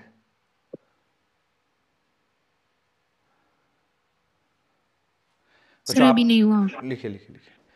किसी को याद हो बच्चों कुछ बताना चाहे अल्फा स्कैटरिंग एक्सपेरिमेंट के बारे में, जो भी आपको जानकारी हो, सही मतलब थोड़ा बहुत एक दो सर लाइन। रदरफोर्ड एक सेटअप क्रिएट किए थे जिसमें गोल्ड फॉइल का वो यूज किए थे। ओके, उसमें वो जब लाइट पास किए तो सर वो 3 केसेस ऑब्जर्व किए थे। पहला कि सर कई सारे वेव चले जा रहे हैं, पास कर जा रहे हैं। दूसरा है सर कुछ वेव्स लड़के आ जा रहे हैं। और तीसरा है सर मतलब एक बीच में एक सेंट्रल न्यूक्लियस है, तो उसमें कुछ एब्जॉर्ब उससे लड़के डिविएट भी हो जा रहे हैं। ओके, ठीक, काफी बढ़िया। और कुछ बच्चों कुछ बताना चाहें आप, जैसे इन्होंने बढ़िया एक्सप्लेन किया कि 3 कैटेगरी के। हाँ बोलिए सर और वो सर गोल्ड शीट को जो है अल्फा रे से बम्बार्ड किया था, तो मतलब ज्यादातर रेस तो बाहर चली जाती हैं और कुछ डिफ्लेक्ट हो जाती थी कुछ एंगल से। ओके, और बहुत ही कम मतलब हजारों में से कोई एक जो है वो बिल्कुल रिटर्न कर लेती थी अपना पाथ। तो उसमें बताया था कि बीच में एम्प्टी स्पेस है और बीच में जो है वो पॉजिटिव चार्ज कंसंट्रेटेड है और साइड में इलेक्ट्रॉन मूव कर रहे हैं। बहुत बढ़िया, बहुत बढ़िया, ऑसम। और इसका ड्रॉबैक क्या था, क्यों इसको हम लोगों ने फिर फाइनल नहीं माना, इसको क्या कारण था? सर उसमें ये था कि अगर इलेक्ट्रॉन जो है वो रिवॉल्व कर रहे हैं उसके अराउंड, न्यूक्लियस के अराउंड, तो वो एनर्जी लूज करते रहेंगे, तो एक टाइम के बाद जो है वो न्यूक्लियस में जाके गिर जाने चाहिए। बट ऐसा नहीं होता, स्टेबल होता है, एटम स्टेबल होते, तो इसका कोई इनके पास जवाब नहीं था। ठीक, बहुत बढ़िया, बहुत बढ़िया। यस सर, ठीक, वेरी गुड। चलिए, तो ऑलमोस्ट सारी बातें इन्होंने कवर कर दी। मैं फिर भी एक थोड़ा बहुत और आइडिया देता हूँ। देखिए, गोल्ड फॉयल लिया गया था और उस पे अल्फा एटम्स बम्बार्ड किए गए थे, तो देखा गया कि maximum number of alpha particles went undeviated. ठीक है, तो बहुत सारे ज्यादातर पार्टिकल अनडेविएटेड चले गए थे ना। ठीक है, मोस्टली पार्टिकल्स अनडेविएटेड चले गए थे। तो इससे ये प्रूव हुआ कि जो एटम के अंदर है, ऐसा नहीं कि पूरा स्फीयर ऑफ पॉजिटिव चार्ज है, बहुत सारे अल्फा पार्टिकल्स अनडेविएटेड चले गए। इसका मतलब maximum portion of atom is empty space, वहां पे कुछ भी नहीं है। ठीक है, कुछ पार्टिकल्स थे जिनमें थोड़ा बहुत हल्का फुल्का डेविएशन देखा गया। ठीक है, हल्का फुल्का डेविएशन देखा गया कुछ पार्टिकल्स में हल्का फुल्का इस तरह से डेविएशन देखा गया। ठीक है, और ये डेविएशन कुछ इस तरह से हम लोगों ने कुछ पार्टिकल, अल्फा पार्टिकल में हल्का सा डेविएशन देखा गया। और कुछ पार्टिकल्स ऐसे थे, बहुत कम नंबर में ऐसे पार्टिकल्स थे जिनमें पूरा 180 डिग्री का डेविएशन था कि ये जाके स्ट्रेट गए और जो पाथ फॉलो किया उसी पाथ से वापस आ गए। बट ये जो पार्टिकल्स था इनका नंबर बहुत कम था।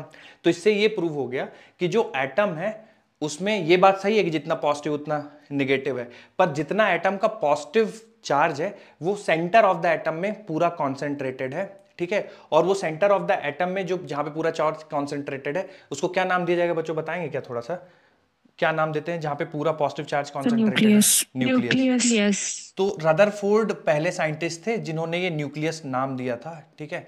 तो इन्होंने बोला था कि पूरा जो पॉजिटिव चार्ज है वो सेंटर ऑफ द एटम पे कॉन्सेंट्रेटेड, और वो स्पेस बहुत कम है, वो पूरे एटम का बहुत कम स्पेस है, और उसमें almost entire mass of the atom concentrated है, ठीक है। और उस स्पेस में जहां पे पॉजिटिव चार्ज और almost entire mass of the atom concentrated है, उसको न्यूक्लियस बोला जाएगा। और इसके चारों तरफ, क्योंकि एटम न्यूट्रल है, जितना पॉजिटिव उतना नेगेटिव होना चाहिए, तो जो नेगेटिव चार्ज कैरियर्स हैं यानी कि इलेक्ट्रॉन, इसके चारों तरफ सर्कुलर ऑर्बिट में घूमते हैं। ये रदरफोर्ड का स्टेटमेंट था, ठीक है। इसके ड्रॉबैक्स भी पढ़ेंगे और कुछ इससे रिलेटेड हम लोग डेफिनेशंस भी लिखेंगे। तो अच्छा, इसमें एक और चीज बच्चों, ये गोल्ड फॉयल ही क्यों यूज किया गया था? किसी को अगर जानकारी हो बताना चाहें, गोल्ड फॉयल ही क्यों यूज किया गया था? सबसे ज्यादा सर मेलिएबल, सबसे सर मेलिएबल होता है तो मेलिएबल की बहुत थिन बन सकती है। कर सकते हैं उसको। बहुत बढ़िया, बहुत बढ़िया। तो मेलिएबिलिटी बहुत ज्यादा होती है गोल्ड की, तो बहुत थिन शीट प्रिपेयर कर सकते हैं, ऑलमोस्ट एक लेयर ऑफ एटम्स इतनी थिन शीट प्रोड्यूस कर सकते हैं। बिल्कुल सही बात है। और कोई वजह है बच्चों? ये तो बिल्कुल करेक्ट रीजन है। उसका एटम का जो मास होता है ना सर, वो उससे, हाँ बोलिए बोलिए, सही है। एटम का मास जो है वो बहुत ज्यादा होता है, तो फिर इलेक्ट्रॉन वापस आ जाता है, तो हम उसी को डिटेक्ट कर सकते हैं। बिल्कुल बिल्कुल हैवी होता है गोल्ड का जो न्यूक्लियस है, या एटम आप बोल दीजिए, वो हैवी होता है। सर उससे उसकी क्या जरूरत है? देखिए, अगर हैवी नहीं होगा तो ये एटम हो सकता है alpha, highly energetic alpha particle, इस एटम को ही डिस्प्लेस कर दे, अपने साथ ले जाए, या जितनी एनर्जी से गया उतनी एनर्जी से वापस ना आए, ठीक है। तो हमें एक हैवी न्यूक्लियस की जरूरत थी, हैवी एटम की जरूरत थी, इसलिए गोल्ड यूज किया। तो दो वजह थी, एक मेलिबिलिटी और हैवी मेटल। तो मैं यहां पे आपको कंक्लूजन लिखवा देता हूं रदरफोर्ड अल्फा स्कैटरिंग एक्सपेरिमेंट के। लिखिए, पहला कंक्लूजन लिखिए, most alpha particles most alpha particles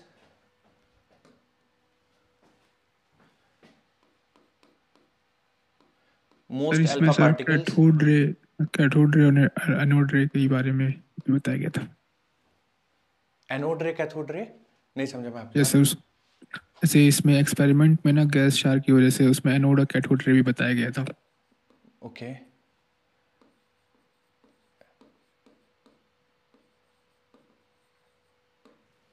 most alpha particles went undeviated, और इससे रिजल्ट लिख लीजिए, maximum space of atom is empty. Maximum space of atom is empty.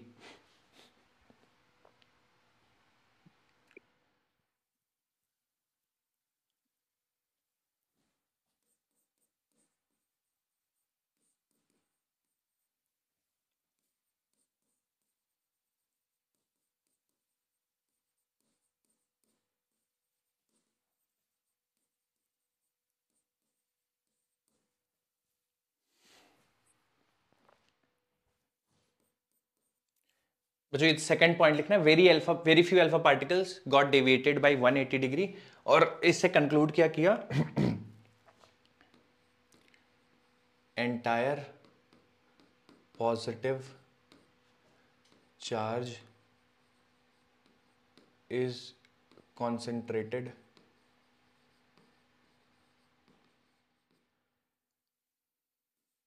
at center. Entire positive charge is concentrated at the center, called as nucleus.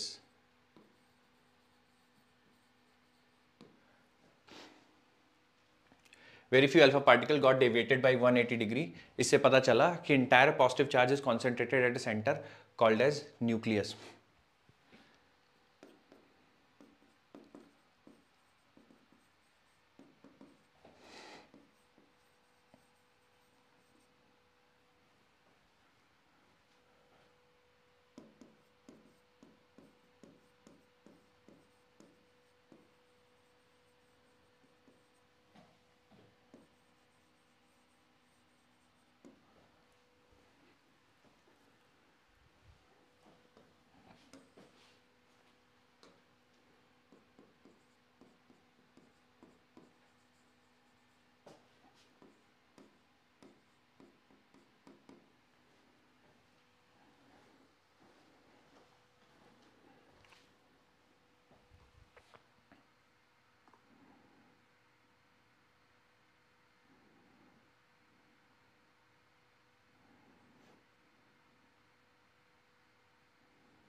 लिख लीजिएगा तो बताइएगा बच्चों। लिख लिया सर। ठीक। गोल्ड फॉयल के बारे में एक लिख लीजिए, एक लाइन बस, कि मेलिबिलिटी बहुत ज़्यादा थी और हैवी न्यूक्लियस होता है इसलिए गोल्ड फॉयल यूज़ किया गया है। और मेलिबिलिटी ज़्यादा क्यों चाहिए थी वो भी चाहिएगा तो लिख लीजिएगा। मेलिबिलिटी ज़्यादा थी ताकि उसको एक थिन शीट में कन्वर्ट किया जा सके, और हैवी होगा तो ही अल्फा पार्टिकल टकरा के वापस आएंगे, नहीं तो अल्फा पार्टिकल न्यूक्लियस को ले जा सकते अपने साथ। तो लिख लीजिएगा। ठीक। अगला बच्चों इसमें एक टर्म, ठीक, इसमें अगला टर्म होता है इंपैक्ट पैरामीटर। तो कोई समझाना चाहेगा बच्चों इंपैक्ट पैरामीटर क्या होता है? What is impact parameter?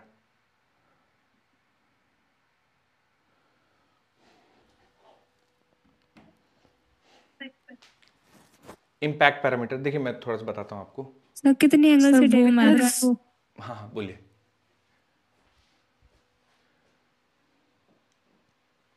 Sir वो मैक्सिमम डिस्टेंस जहाँ तक है जो इलेक्ट्रॉन है बिना रिपल्शन सर पाथ डेफिएशन तो दिखाता है, रिपल्स के वापस आ जाएगा। ओके ठीक।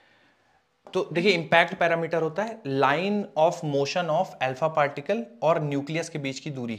ठीक है, जैसे मान लीजिए न्यूक्लियस है और ये न्यूक्लियस है और अल्फा पार्टिकल मान लीजिए इस रास्ते से आ रहे थे। ठीक है, इस रास्ते से आ रहे थे। ठीक है, ये अल्फा पार्टिकल का पाथ लाइन ऑफ मोशन है। ठीक है, अब चूंकि रिपल्शन होगा तो इस अपने पाथ को कंटिन्यू नहीं कर पाएंगे और डेविएशन शुरू होगा और इस तरह से निकल जाएंगे। ठीक है, तो जो इम्पैक्ट पैरामीटर होता है वो न्यूक्लियस और line of motion of alpha particle इनके बीच की दूरी को हम लोग इम्पैक्ट पैरामीटर कहते हैं। ठीक है, इम्पैक्ट पैरामीटर जितना कम होगा एंगल ऑफ डेविएशन उतना ज्यादा होगा। इम्पैक्ट पैरामीटर इम्पैक्ट पैरामीटर जितना कम होगा एंगल ऑफ डेविएशन उतना ज्यादा होगा।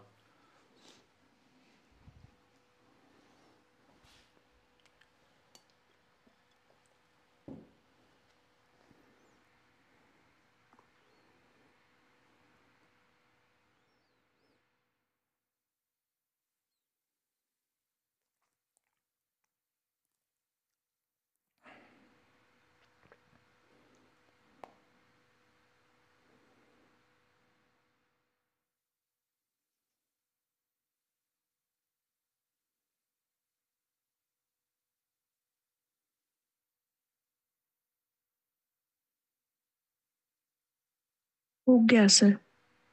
ओके डन मतलब सर। इसमें क्लोजेस्ट डिस्टेंस ऑफ अप्रोच भी एक होता है। तो क्लोजेस्ट डिस्टेंस ऑफ अप्रोच भी हम लोग निकालते हैं थोड़ा सा।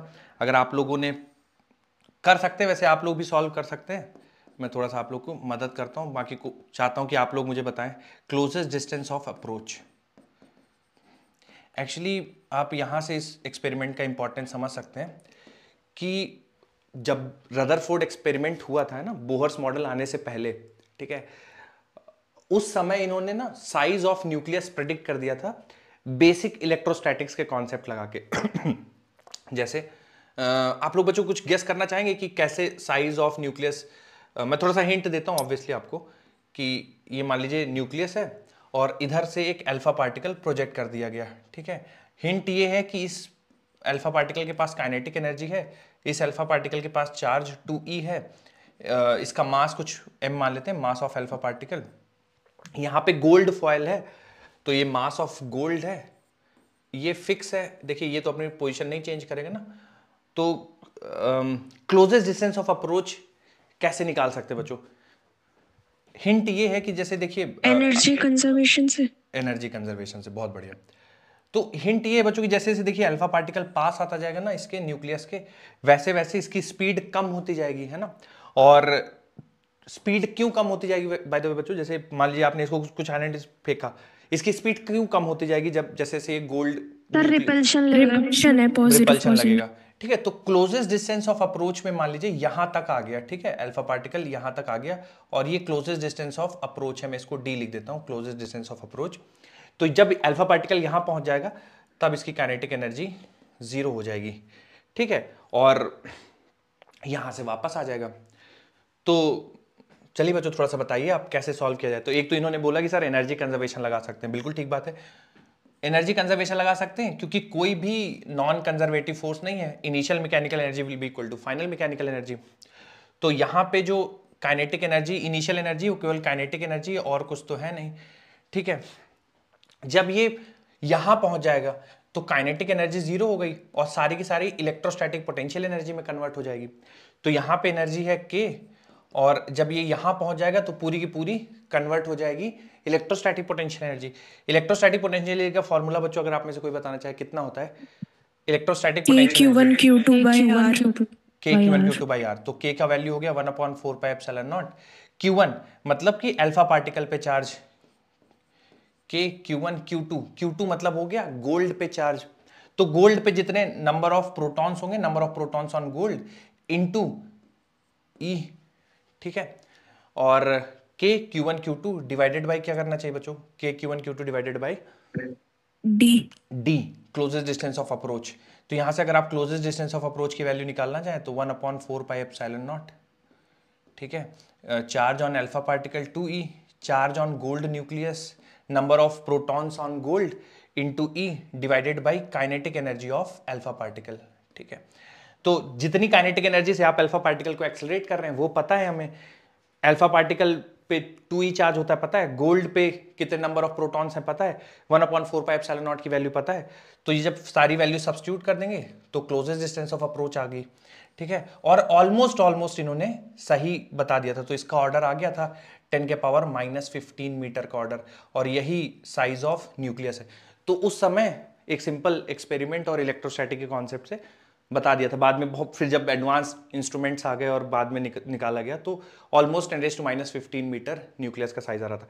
तो ये closest distance of approach, note कर लीजिए इसको।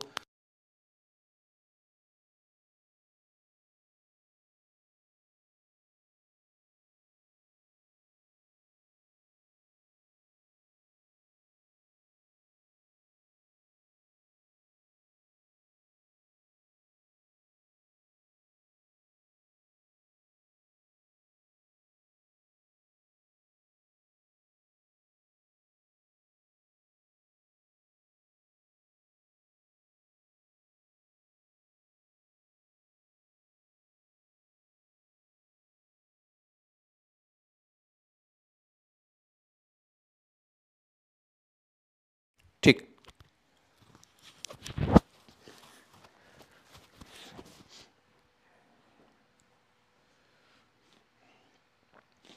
तो बच्चों ये रदरफोर्ड एक्सपेरिमेंट था।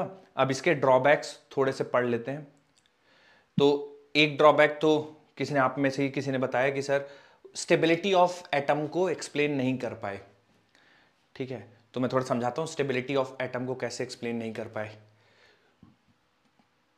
चेंज कर दूं बच्चों स्लाइड अगर लिख ली हो आप लोग? Yes sir. Okay done sir. ठीक। अब अगली हेडिंग डाल लीजिए, ड्रॉबैक्स या failure of Rutherford's atomic model. It could not explain the stability of atom. तो मैं थोड़ा समझाता हूं कैसे स्टेबिलिटी ऑफ एटम को एक्सप्लेन नहीं कर पाए। तो देखिए मान लीजिए बीच में न्यूक्लियस है, ठीक है। तो रदरफोर्ड मॉडल में उन्होंने क्या बोला कि बीच में न्यूक्लियस रहेगा और इलेक्ट्रॉन्स चारों तरफ सर्कुलर ऑर्बिट में घूमेंगे। अब अगर इलेक्ट्रॉन्स चारों तरफ घूम रहे होंगे, ठीक है, ऐसे मान लीजिए चक्कर लगा रहे होंगे, तो ये एनर्जी एमिट करेंगे। तो कारण क्या हुआ, क्यों एनर्जी एमिट करेंगे? ऐसा नहीं हो सकता क्या कि इलेक्ट्रॉन घूम ही तो रहे, एनर्जी क्यों एमिट करेंगे? बच्चों इसका कोई एक्सप्लेनेशन देना चाहेगा? ये भी पढ़ चुके, इसका कारण भी हम लोग पढ़ चुके हैं कि सर अट्रैक्शन होगा ना पॉजिटिव और नेगेटिव में। बिल्कुल ठीक बात है। उससे क्या होगा? अट्रैक्शन की वजह से। ठीक है ठीक है, बहुत बढ़िया। तो सर वो हाँ बोलिए बोलिए, कुछ कहना चाहते हैं? देखिए जब जैसे हम लोग बच्चों मैक्सवेल की थ्योरी पढ़े थे, तो उसमें अगर आप लोग याद हो आप लोग को थोड़ा बहुत, तो इलेक्ट्रोमैग्नेटिक वेव्स कैसे प्रोड्यूस होते हैं, अगर किसी को कारण याद हो इलेक्ट्रोमैग्नेटिक वेव्स के प्रोडक्शन का कारण, ये एक्सेलरेटिंग चार्ज। बिल्कुल, एक्सेलरेटेड चार्ज पार्टिकल। तो जैसे अगर इलेक्ट्रॉन घूम रहा है न्यूक्लियस के चारों तरफ, तो बिना सेंट्रिपेटल एक्सेलरेशन के तो पॉसिबल नहीं होगा, नहीं तो सर्कुलर मोशन होगा ही नहीं। इसका मतलब जब इलेक्ट्रॉन चारों तरफ न्यूक्लियस के घूम रहा है तो उस पर एक सेंट्रिपेटल एक्सेलरेशन एक्ट कर रहा है, और हमने पढ़ रखा है ऑलरेडी इलेक्ट्रोमैग्नेटिक वेव के प्रोडक्शन में कि जब भी कोई चार्ज पार्टिकल ऑसिलेटरी मोशन या एक्सीलरेटेड मोशन करता है तो उससे इलेक्ट्रोमैग्नेटिक वेव निकलती है। तो ये भी जब सर्कुलर मोशन करेगा तो इस पे सेंट्रीपिटल एक्सेलरेशन लगेगा, सेंट्रीपिटल एक्सेलरेशन लगेगा तो इसकी वजह से इस इलेक्ट्रॉन से लगातार इलेक्ट्रोमैग्नेटिक वेव्स निकलेंगी। ठीक है, अब इसको कोई क्वेश्चन नहीं कर सकता था, ठीक है, क्योंकि ये मैथमेटिकली पूरा रिजल्ट था मैक्सवेल के पास, तो इस पे कोई क्वेश्चन नहीं कर सकता था कि एनर्जी नहीं निकलेगी। तो एनर्जी निकलेगी, अब एनर्जी निकलेगी तो इसकी एनर्जी लगातार कम होती जाएगी। ठीक है, और एनर्जी कम होती जाएगी, काइनेटिक एनर्जी कम होती जाएगी, तो स्पीड कम होते होते रेडियस भी कम होगा और फाइनली इलेक्ट्रॉन जाके गिर जाएगा न्यूक्लियस में। ठीक है, अगर इलेक्ट्रॉन जाके न्यूक्लियस में गिर जाएगा तो फिर एटम स्टेबल ही नहीं रह पाएगा, है ना। और ऐसा होता नहीं है, इलेक्ट्रॉन्स चक्कर काटते रहते हैं, लगातार स्टेबल रहता है। तो इस चीज़ का कोई एक्सप्लेनेशन नहीं था रदरफोर्ड के पास, इसलिए उनकी थ्योरी गड़बड़ हो गई थी, चैलेंज हो गया था। उसके बाद it could not explain discrete nature of hydrogen spectra. तो discrete nature of hydrogen spectrum जैसे मैंने आपको पहले बताया था पिछले एग्जांपल में कि सारे वेवलेंथ गिराते हैं, कुछ वेवलेंथ एब्जॉर्ब कर लेता हाइड्रोजन एटम और बाकी सारे वेवलेंथ बाहर आ जाते हैं। तो इस चीज का कोई आंसर नहीं था कि एक पर्टिकुलर टाइप ऑफ वेवलेंथ ही क्यों एब्जॉर्ब हो रही है, उसका कोई आंसर नहीं था। ठीक है, तो हाइड्रोजन एमिशन और एब्जॉर्प्शन स्पेक्ट्रम भी नहीं समझा पाए थे। तो ये दो इनके ड्रॉबैक्स थे बच्चों, एक एक लाइन है, नोट कर लीजिए इसको। उसमें क्या सिलेबस है? Only 11th। ठीक है, क्या 30 को कब है? 70।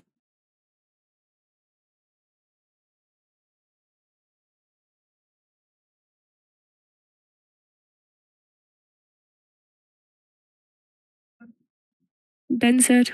ठीक, अगली हेडिंग डालिए बच्चों जो लोग लिख चुके हैं। हाँ हाँ बताइए सर, सेकंड पॉइंट एक्सप्लेन कर दीजिए। ओके ओके बच्चों, सेकंड पॉइंट कोई एक्सप्लेन करना चाहेगा आप में से? It could not explain discrete nature of hydrogen spectra.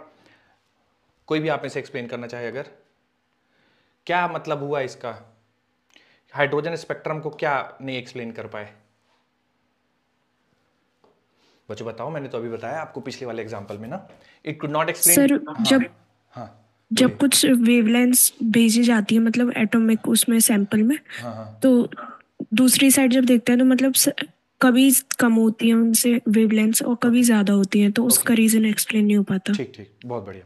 चलिए मैं समझाता हूँ। देखिए हम लोगों ने क्या किया ना, ये जो हाइड्रोजन स्पेक्ट्रम क्या लिया, तो हम लोग हाइड्रोजन के एटम्स ले लिए, ठीक है, उसको एक गैस आप टेस्ट एक ट्यूब में बंद कर दिया, ठीक है, वैक्यूम है, कुछ नहीं है, केवल हाइड्रोजन एटम है, और इधर से ना सारे पॉसिबल वेवलेंथ गिराए गए, सारे पॉसिबल वेवलेंथ, आप मानो 0 से लेकर इन्फिनिटी तक जितने भी पॉसिबल वेवलेंथ थे सारे वेवलेंथ गिराए गए। ठीक है, जब ये वेवलेंथ इससे पास किए गए और फिर यहां पे देखा गया कि क्या सारे वेवलेंथ प्रेजेंट हैं, तो देखा गया कुछ स्पेशल वेवलेंथ मिसिंग थे, कुछ है ना, कुछ वेवलेंथ मिसिंग थे। कौन से वेवलेंथ मिसिंग थे तो वो भी बता दो। अब चूंकि आप लोग पहले बोर्स मॉडल बच्चों केमिस्ट्री में पढ़ा है क्या आप लोगों ने कभी बोर्स मॉडल, या पहले की क्लासेस में कभी थोड़ा बहुत आइडिया हुआ? यस सर, पढ़ा है ना।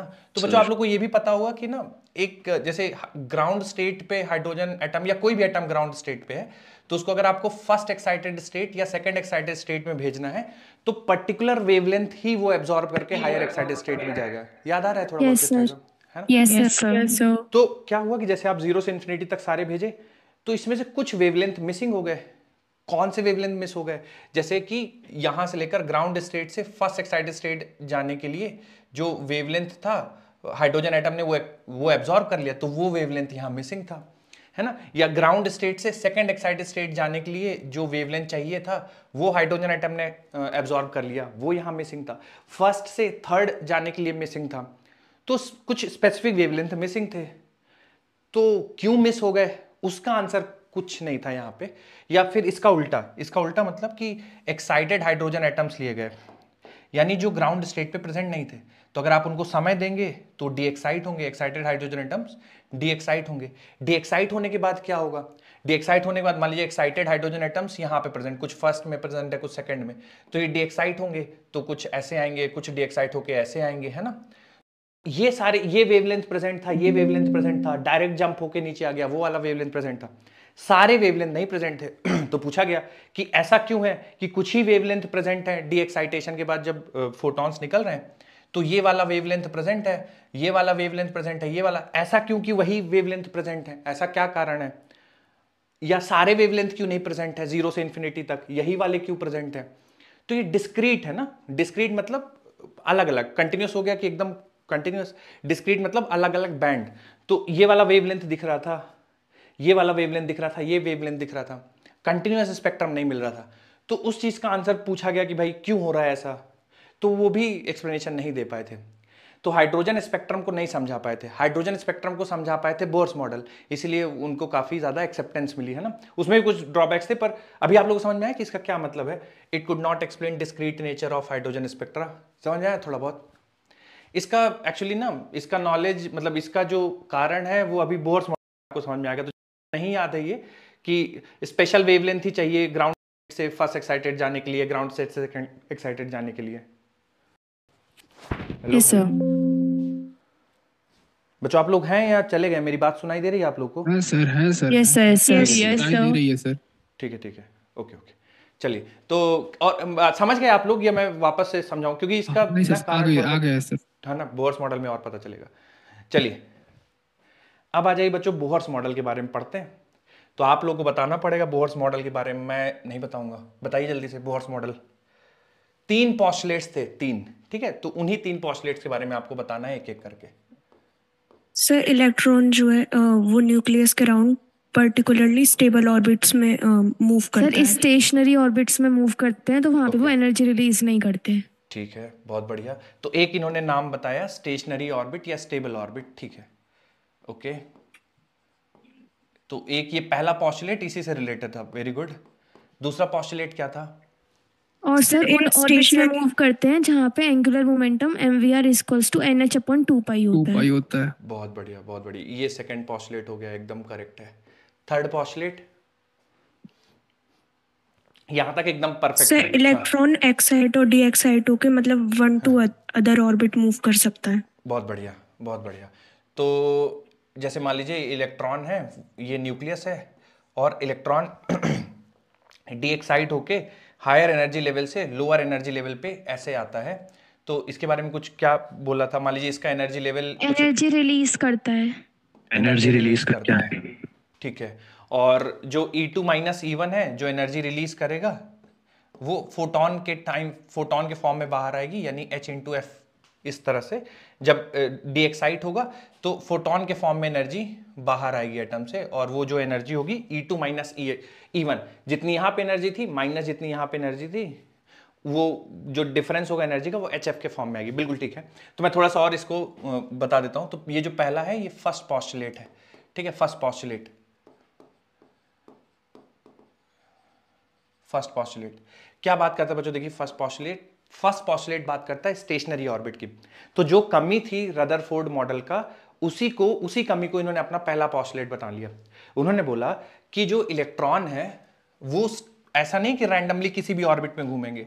ये बात सही है कि सर्कुलर ऑर्बिट में घूमते हैं, पर ऐसे रैंडम किसी ऑर्बिट में नहीं घूमेंगे। ऐसे ऑर्बिट में घूमेंगे जहां पे एनर्जी रेडिएट नहीं होगा, ठीक है।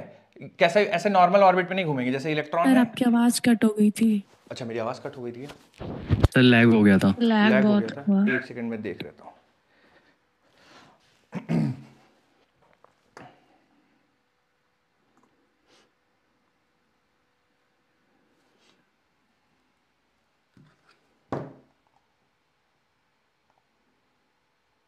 बच्चों बीच में भी हुआ है या अभी बस जस्ट ऐसा ही हुआ है, या बीच में भी हुआ है क्या? बीच में नहीं सर, पहले भी हुआ था, पहले भी हुआ था। थोड़े समय के लिए हो रहा है सर। अच्छा, मुझे बताइएगा फिर से हो, क्योंकि ये नेट रिलेटिव मतलब अभी नया है, पहले वाला वो ठीक था, इसमें थोड़ा बहुत इशू है। तो आप मुझे बताइएगा थोड़ा सा, है ना, मुझे एडजस्ट करना पड़ेगा उस हिसाब से स्पीड। तो कभी ऐसा लगे कि कम हो रहा है तो आप मुझे बताइएगा। खैर, तो स्टेशनरी बहुत ज्यादा हो रहा है क्या? आप लोग को बहुत दिक्कत आ रही है? नहीं सर, कभी हो पढ़ रहे हैं ना आप लोग, मतलब दिक्कत तो नहीं ना कुछ? चलिए, तो स्टेशनरी ऑर्बिट, पहला तो इन्होंने बोला कि सर्कुलर ऑर्बिट में घूमेंगे, सही बात है इलेक्ट्रॉन, पर ऐसा नहीं कि रैंडम किसी भी ऑर्बिट में घूमेंगे, ऐसे स्पेशल ऑर्बिट में घूमेंगे जिनको हम लोग स्टेशनरी ऑर्बिट बोलेंगे। और जब इलेक्ट्रॉन उन स्टेशनरी ऑर्बिट में घूमेंगे तो एनर्जी को रेडिएट नहीं करेंगे, ठीक है।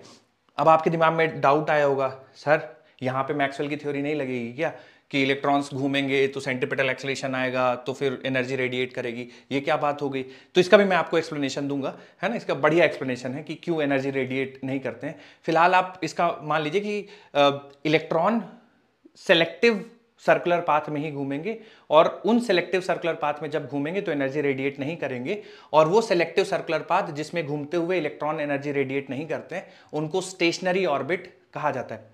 तो पहले पॉस्टुलेट में उन्होंने स्टेशनरी ऑर्बिट क्या होते हैं वो डिफाइन किया, दूसरे पॉस्टुलेट में स्टेशनरी ऑर्बिट को फाइंड करने का तरीका बताया, जो L बराबर NH/2π है। तो L हो गया एंगुलर मोमेंटम, तो एंगुलर मोमेंटम हो गया mvr, ये बराबर होगा NH/2π। तो उन्होंने बोला कि इलेक्ट्रॉन केवल उन्हीं ऑर्बिट्स में घूमेगा, ठीक है, जहां पे उसका एंगुलर मोमेंटम जो है यानी मास, उसकी स्पीड और उसकी रेडियस, इनका जो प्रोडक्ट है वो इंटीजर मल्टीपल ऑफ h/2π है, ठीक है। तो स्टेशनरी ऑर्बिट बता दिया क्या होगा, फिर स्टेशनरी ऑर्बिट को फाइंड करने का तरीका बता दिया कि जहां जहां पे भी एंगुलर मोमेंटम NH/2π के बराबर होगा इलेक्ट्रॉन केवल उन्हीं ऑर्बिट्स में घूमेगा। तो ऐसा नहीं कि 1 मिलीमीटर में भी घूम लेगा, 2 मिलीमीटर में भी घूम लेगा, 3 मिलीमीटर या एक एंगस्ट्रॉम में भी मिल जाएगा, 2 एंगस्ट्रॉम में भी मिल जाएगा, ऐसा नहीं होगा, है ना। उन्हीं सर्कुलर पाथ्स में घूमेगा जहां पे उसका एंगुलर मोमेंटम NH/2π के बराबर होगा, ठीक है। और थर्ड पॉस्टुलेट कि जब इलेक्ट्रॉन हायर एनर्जी स्टेट से लोअर एनर्जी स्टेट में डीएक्साइट करेगा तो उसके डीएक्साइटेशन की वजह से एनर्जी निकलेगी, फोटोन निकलेगा, और उस निकलने वाले फोटोन की जो एनर्जी होगी वो इन दोनों के एनर्जी डिफरेंस के बराबर होगी। एग्जांपल के तौर पे मान लीजिए बच्चों, एक ऐसे ले रहा हूं एग्जांपल, यहाँ पे एनर्जी जो है 10 इलेक्ट्रॉन वोल्ट है और यहाँ की जो एनर्जी है वो 5 इलेक्ट्रॉन वोल्ट है। मुझे बता सकते हैं कि आप किस एनर्जी का फोटोन निकलेगा जब E2 से E1 डीएक्साइट करेगा इलेक्ट्रॉन, तो किस एनर्जी का फोटोन निकलेगा? बताइए जल्दी से। 10 इलेक्ट्रॉन वोल्ट यहाँ पे है, सर 5 इलेक्ट्रॉन वोल्ट का 5 इलेक्ट्रॉन वोल्ट, इन दोनों के एनर्जी डिफरेंस के बराबर फोटोन निकलेगा। यही 3 पॉस्टुलेट्स हैं, मैं एक एक करके आपको लिखवा देता हूं, लिख लीजिए। बोर्स मॉडल मेन हेडिंग पड़ेगी, उसके अंदर लिखिए first postulate stationary orbit.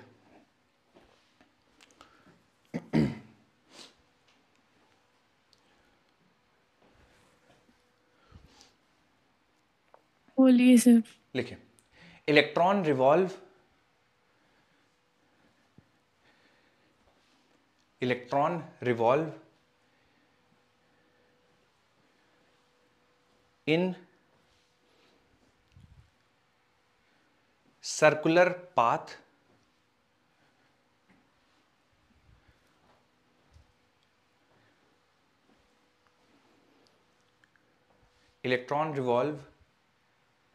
in circular path bracket में लिखिएगा ऑर्बिट, सर्कुलर पाथ ब्रैकेट में ऑर्बिट। एक बार रिपीट कर दीजिए। लिखिए electron revolve in circular orbit, circular path bracket में orbit, without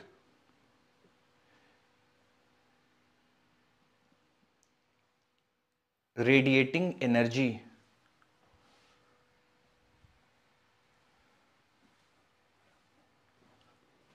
electron revolve in circular path bracket में orbit without radiating energy।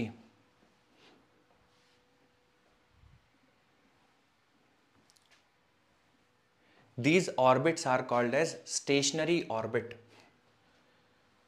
These orbits are called as stationary orbit।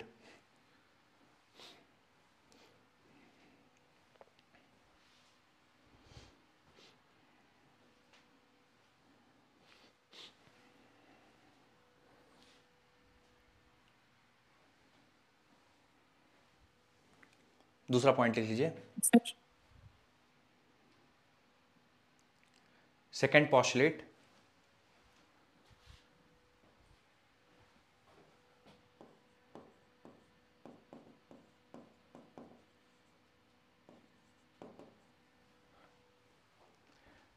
बच्चों, इसमें ना हमें तो लिखना मेन रिजल्ट ही है मैथमेटिकल और ऐसे ही याद रखना है। मैं इसका इंपॉर्टेंस आपको एक लाइन में लिखवा देता हूं सेकंड पॉस्टुलेट का।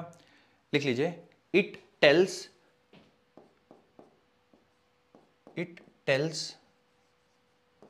Position of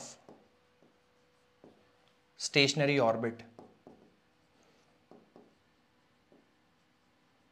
It tells position of stationary orbit. It tells position of stationary orbit. उसके बाद आपको यही लिखना है, angular momentum is equal to NH upon 2 pi या MVR बराबर NH upon 2 pi.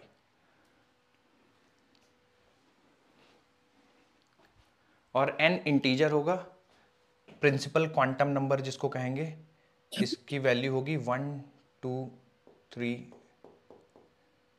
And so on. Principal quantum number.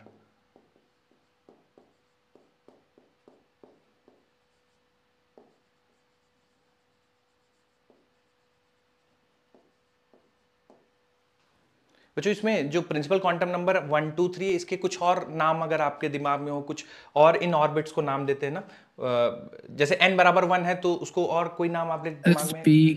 s orbital होता है, p ऑर्बिटल होता है, ग्राउंड स्टेट, हाँ, और एक orbital s orbital sir, yes sir, KLMN, हाँ KLMN भी बोल सकते हैं सर। बिल्कुल बिल्कुल। तो n इंटीजर रहेगा 1 2 3 4 ऐसा कुछ। थर्ड पॉस्टुलेट आ जाइए।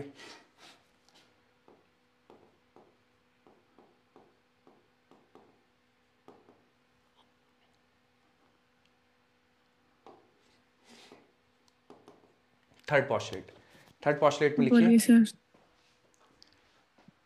बोलो बच्चों थर्ड पॉस्टुलेट। Yes sir. लिखिए, when electron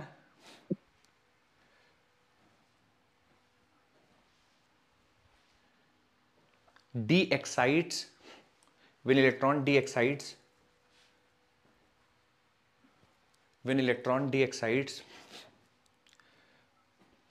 from higher energy state to lower energy state,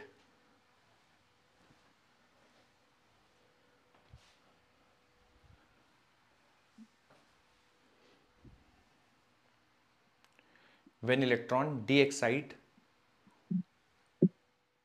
from higher energy state to lower energy state,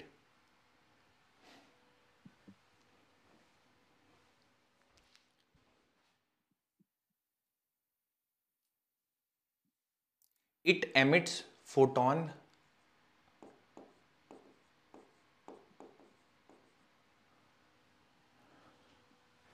when electron de-excites from higher energy state to lower energy state, it emits photon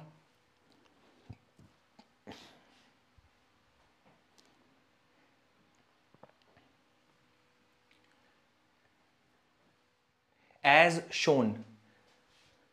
When electron de-excites from higher energy state to lower energy state, it emits photon as shown. उसके बाद बच्चों मैं चाहता हूं कि आप ये diagram draw कर लीजिए ऐसे, और E2 माइनस E1 बराबर HF ऐसे करके लिख लीजिए।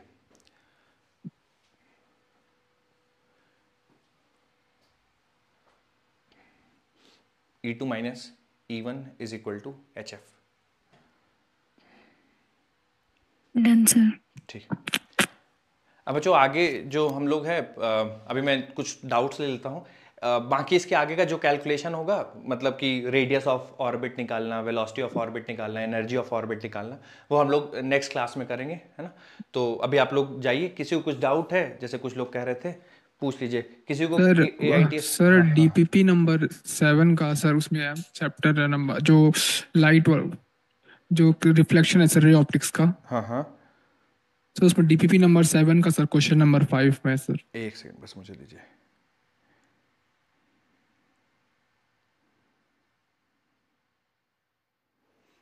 DPP नंबर 7 ना सर? DPP नंबर 7 का क्वेश्चन नंबर 5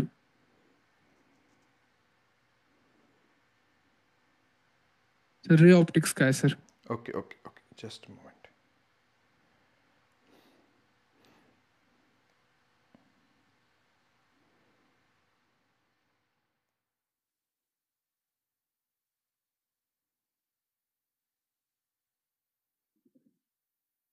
बोले सर? नहीं, मिल गया, बस एक सेकंड मुझे देख लें दो। हाँ, तो इसमें क्या है, आप कुछ सोचे हैं या कुछ बताना चाहते हैं? सर इसमें ऐसे निकाल रहे हैं सर, ऐसे ऑप्टिकल फाइबर का दिया हुआ है। बिल्कुल हाँ। तो सर उसमें हम सराउंड उसको किया गया कोर म्यू1 और क्रेडिकल सर और म्यू2 से। सर टोटल TIR होगा सर उसमें?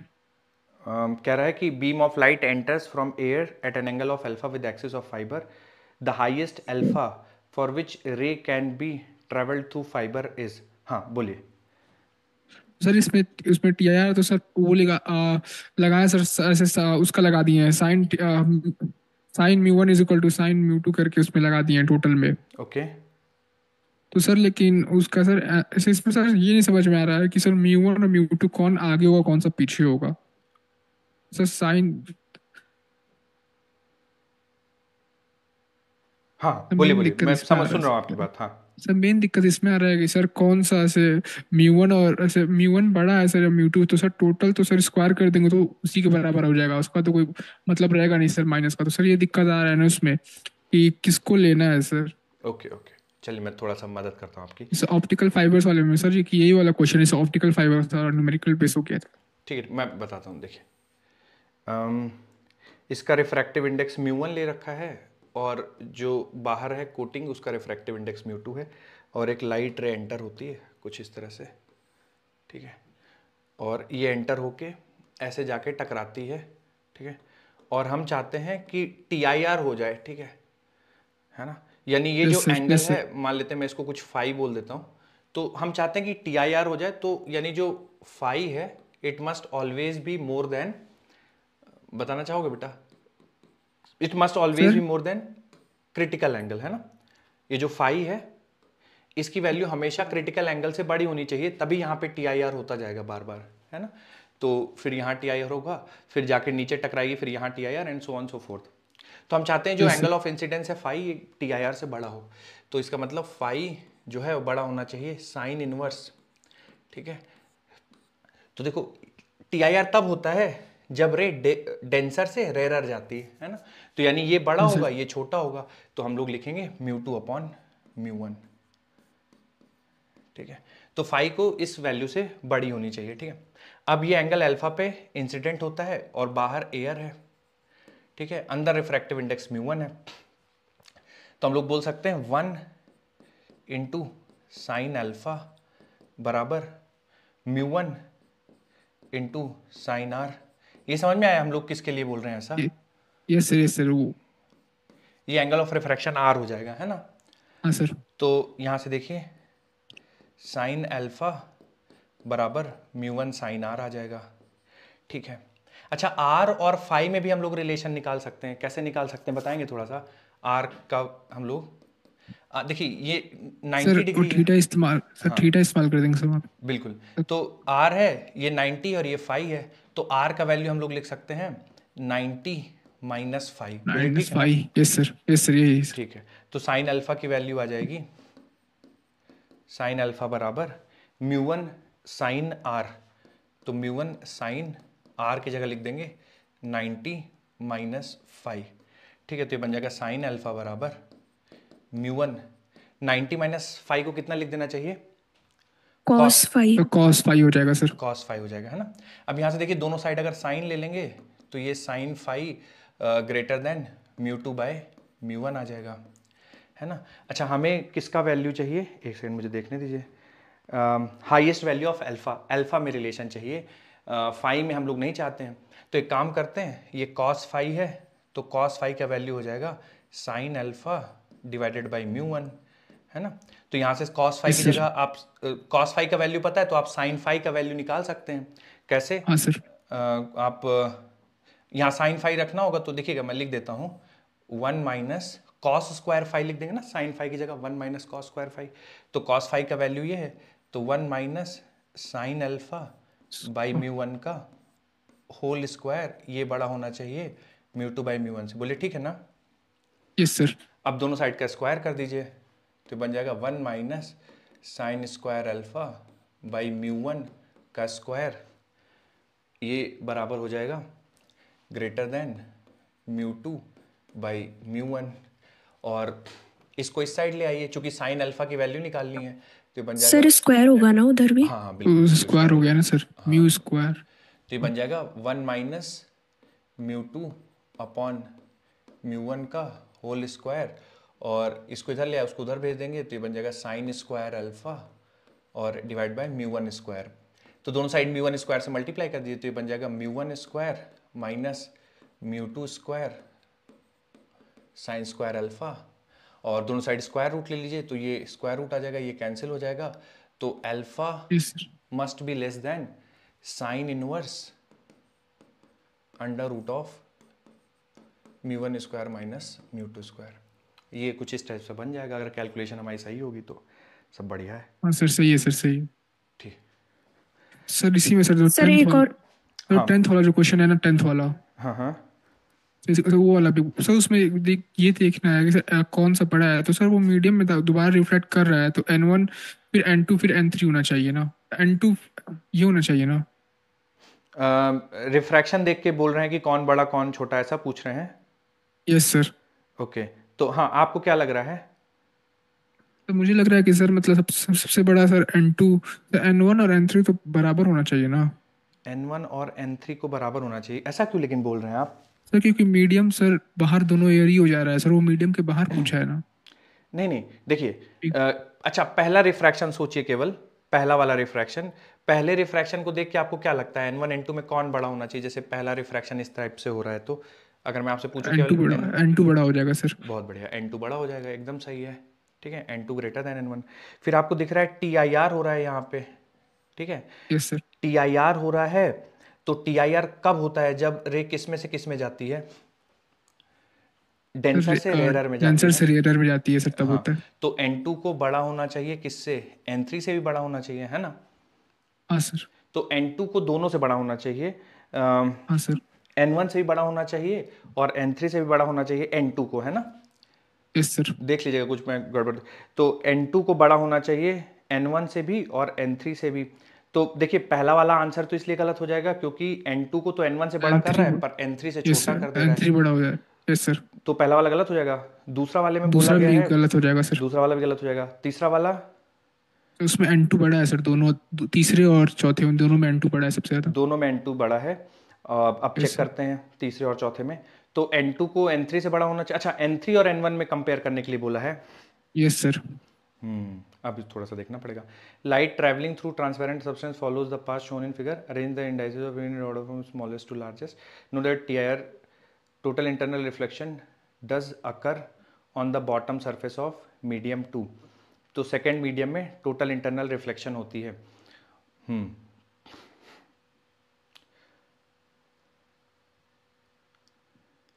n1 और n3 में कौन बड़ा होगा?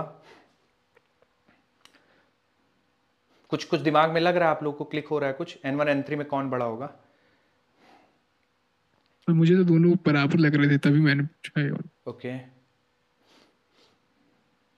लेकिन ऑप्शन में ऐसा कुछ दिया नहीं है सर। ओके, ठीक है। अगर ये दोनों बराबर होते, ठीक है, और बीच में n2 होता, मान लीजिए समझाने के लिए कि n1 और n3 बराबर होते। सर n1 बड़ा होगा। n1 बड़ा होगा, कोई कारण इसका n1 का बड़ा होने का? सर मैं तो ऐसे देख रही थी, मतलब रे का अगर हम डायरेक्शन उल्टा कर दें, जैसे n2 से n1 में जाएं, तो मतलब टोटल इंटरनल रिफ्लेक्शन भी नहीं हो रहा, और नीचे वाले में जो है वो फुली रिफ्लेक्शन हो रहा है, तो मतलब n3 जो है वो ज्यादा रेयर होगा। हाँ, इसमें n1 से ठीक है, इसमें जो ग्रेजिंग एंगल पे भी नहीं जा रहा है, और इसमें TIR हो रहा है ना, n3 और n2 के बीच में टोटल इंटरनल रिफ्लेक्शन हो रहा है, और जब n2 से n1 में जा रहे हैं तो हाँ ठीक बात है, n2 से जब n1 में जा रहे हैं तो डेंसर से रेयर जा रहे हैं, पर पूरी तरह से मतलब TIR नहीं हो रहा है यहाँ पे, तो जिस एंगल पे जा रहे हैं TIR हो जाएगा, तो n3 बड़ा हो जाएगा ना n1 से, ठीक है? तो नहीं सर, n1 बड़ा होगा n3 से। n1 बड़ा होगा n3 से। इसका मतलब तो ये हुआ ना कि n3 ज्यादा रेयर है n1 से, तो n1 की रिफ्रैक्टिव इंडेक्स ज्यादा होगी। ओके, एक सेकंड ना। हाँ, इसमें यहाँ पे TIR हो रहा है, ठीक है, और यहाँ पे TIR नहीं हो रहा है, ठीक है? तो यहाँ पे अगर TIR हो रहा है और यहाँ पे TIR नहीं हो रहा है, और दोनों ये n2 है और ये n1 है, और यहाँ n3 है n2 है, तो एक काम करते हैं, इसका मतलब इन दोनों के लिए जो क्रिटिकल एंगल है ना, यहाँ पे क्रिटिकल एंगल अचीव नहीं हुआ है, यहाँ पे क्रिटिकल एंगल अचीव हो चुका है, और Yes, sir. Sine critical it is equal to छोटी वैल्यू और डिवाइडेड बाई बड़ी वैल्यू। बड़ी वैल्यू। ठीक है, तो देखिए ऐसे सोच सकते हैं कि N3 और N2, ठीक है, N3 छोटी वैल्यू, N2 बड़ी वैल्यू। तो यहाँ पे इन दोनों मीडियम में चूंकि TIR हो रहा है, तो इसका जो क्रिटिकल एंगल होगा, है ना, इसका क्रिटिकल एंगल कम होगा। ठीक है, तभी यहाँ पे TIR हो रहा है, और इसका क्रिटिकल एंगल ज्यादा होगा। इसका क्रिटिकल एंगल कम होगा चूंकि N2 दोनों में कॉमन है, तो N3 Yes, sir. कम होना चाहिए, और मतलब N3 कम होना चाहिए N1 से। ठीक है, क्योंकि सर इसका उसमें क्रिटिकल TIR एंगल नहीं हो बड़ा रहा है, है तो तभी यहाँ पे TIR नहीं हो N1 रहा बड़ा। है ना। Yes, sir. तो N3 ग्रेटर देन तो N1 ग्रेटर देन N3 होना चाहिए। तो जो Yes, sir. ऑर्डर बनेगा वो N3 सबसे छोटा हो जाएगा, ठीक है, और N1 फिर N2 सर। उससे बड़ा N1 हो जाएगा, और सबसे बड़ा N2 हो जाएगा। अब देखो ठीक है बच्चों, सर। क्या मैच हो रहा है आपके हिसाब से, या यस सर, मैच हो रहा है सर, मैच। ठीक है, ठीक है, सर एक्सप्लेनेशन एक समझ में आया? स्टेटमेंट हाँ वाला हाँ, बोलिए बोलिए। स्टेटमेंट वाला क्वेश्चन है एक। हाँ बोलिए। सर इसमें ये दे रखा है, Ampere's circuital law can be use to obtain magnetic field inside a long as well as finite length solenoid. तो सर ये सही होगा या गलत? फाइनाइट बोला है क्या, या यस इनफाइनाइट सर, बोला है? मतलब दोनों के लिए बोला है, inside a long as well as finite length solenoid. नहीं, फाइनाइट के अंदर नहीं यूज कर सकते। इन देखिए यूज तो कर ही सकते हैं, पर मतलब ampere circuital law is valid everywhere, पर फाइनाइट की वजह से निकाल नहीं पाएंगे रिजल्ट। तो एम्पियर सर्किटल लॉ, अब स्टेटमेंट थोड़ा सा पढ़े, देखिए यूज कर सकते हैं, एम्पियर सर्किटल लॉ हर जगह यूज कर सकते हैं, लॉ है उसका कुछ रिस्ट्रिक्शन नहीं है, लेकिन उस लॉ को यूज करके फाइनाइट लेंथ से हम आंसर नहीं निकाल पाएंगे, है ना, सॉल्व करके वो आंसर नहीं निकाल पाएंगे। अब थोड़ा सा स्टेटमेंट आपका देखना पड़ेगा कि स्टेटमेंट क्या, एक बार आप पढ़ना फिर से word to word. Ampere's circuital law can be used to obtain magnetic field inside a long as well as finite length solenoid. आप नहीं तो गड़बड़ हो जाएगा, मैग्नेटिक फील्ड नहीं निकाल पाएंगे फाइनाइट के केस में, इनफाइनाइट केस में मैग्नेटिक फील्ड आ जाएगा। ठीक है, तो फाइनाइट के केस में यूज करके मैग्नेटिक फील्ड की वैल्यू नहीं निकाल पाएंगे, बाकी वैलिड होगा एम्पियर सर्किटल लॉ। तो सर ये गलत होगा ना, मतलब? हाँ, मेरे हिसाब से तो गलत होना चाहिए। Okay sir, thank you sir. Okay, thank you. Sir एक डाउट, हाँ सर बोलिए एक चीज बोलिए। पूछनी थी। हाँ बोलिए बोलिए। सर फिजिक्स में साइंटिस्ट कैसे बनते हैं? क्या क्या, फिर से पूछिए। सर फिजिक्स के साइंटिस्ट कैसे बनते हैं? फिजिक्स में साइंटिस्ट कैसे बनते हैं, देखिए मैं बताता हूँ आपको, बहुत बढ़िया, भगवान करे बन जाओ तुम साइंटिस्ट। देखो सर फिजिक्स में एक साइंटिस्ट बनने के लिए क्वेश्चन पहले बता दीजिए, उसके बाद उसको बताते रहिएगा। नहीं नहीं, उसको बढ़िया सवाल पूछा है, पहले उसका जवाब देंगे। साइंटिस्ट बनने के लिए ना पहले आपको जैसे 2 रूट हैं, एक तो आप BSc करिए, MSc करिए, और फिर PhD करिए। बहुत सारे, लेकिन आप इंजीनियरिंग का पेपर देंगी क्या, ये नहीं देंगी आप? नहीं सर, नहीं दे। हाँ, तो फिर टफ होगा। नहीं तो बहुत सारे इंजीनियरिंग कॉलेजेस में ना बैचलर्स और मास्टर्स एक साथ करा के और फिर PhD करना होता है। तो अगर साइंटिस्ट बनना चाहते हैं या रिसर्च करना चाहते हैं तो PhD करना होगा। तो जैसे जैसे आप PhD करते जाते हैं, कुछ प्रोजेक्ट्स मिलते हैं, आप अपना प्रोजेक्ट भी करते रहते हैं, और जो मेन आपके प्रोफेसर होंगे उनको असिस्ट करते रहते हैं क्लासेस लेने में। ठीक है, तो ऐसे करके आप बन सकते हैं। बिल्कुल, अगर बनना है तो बहुत बहुत बढ़िया चीज़ है, ज़रूर करिए। हाँ बताइए सवाल।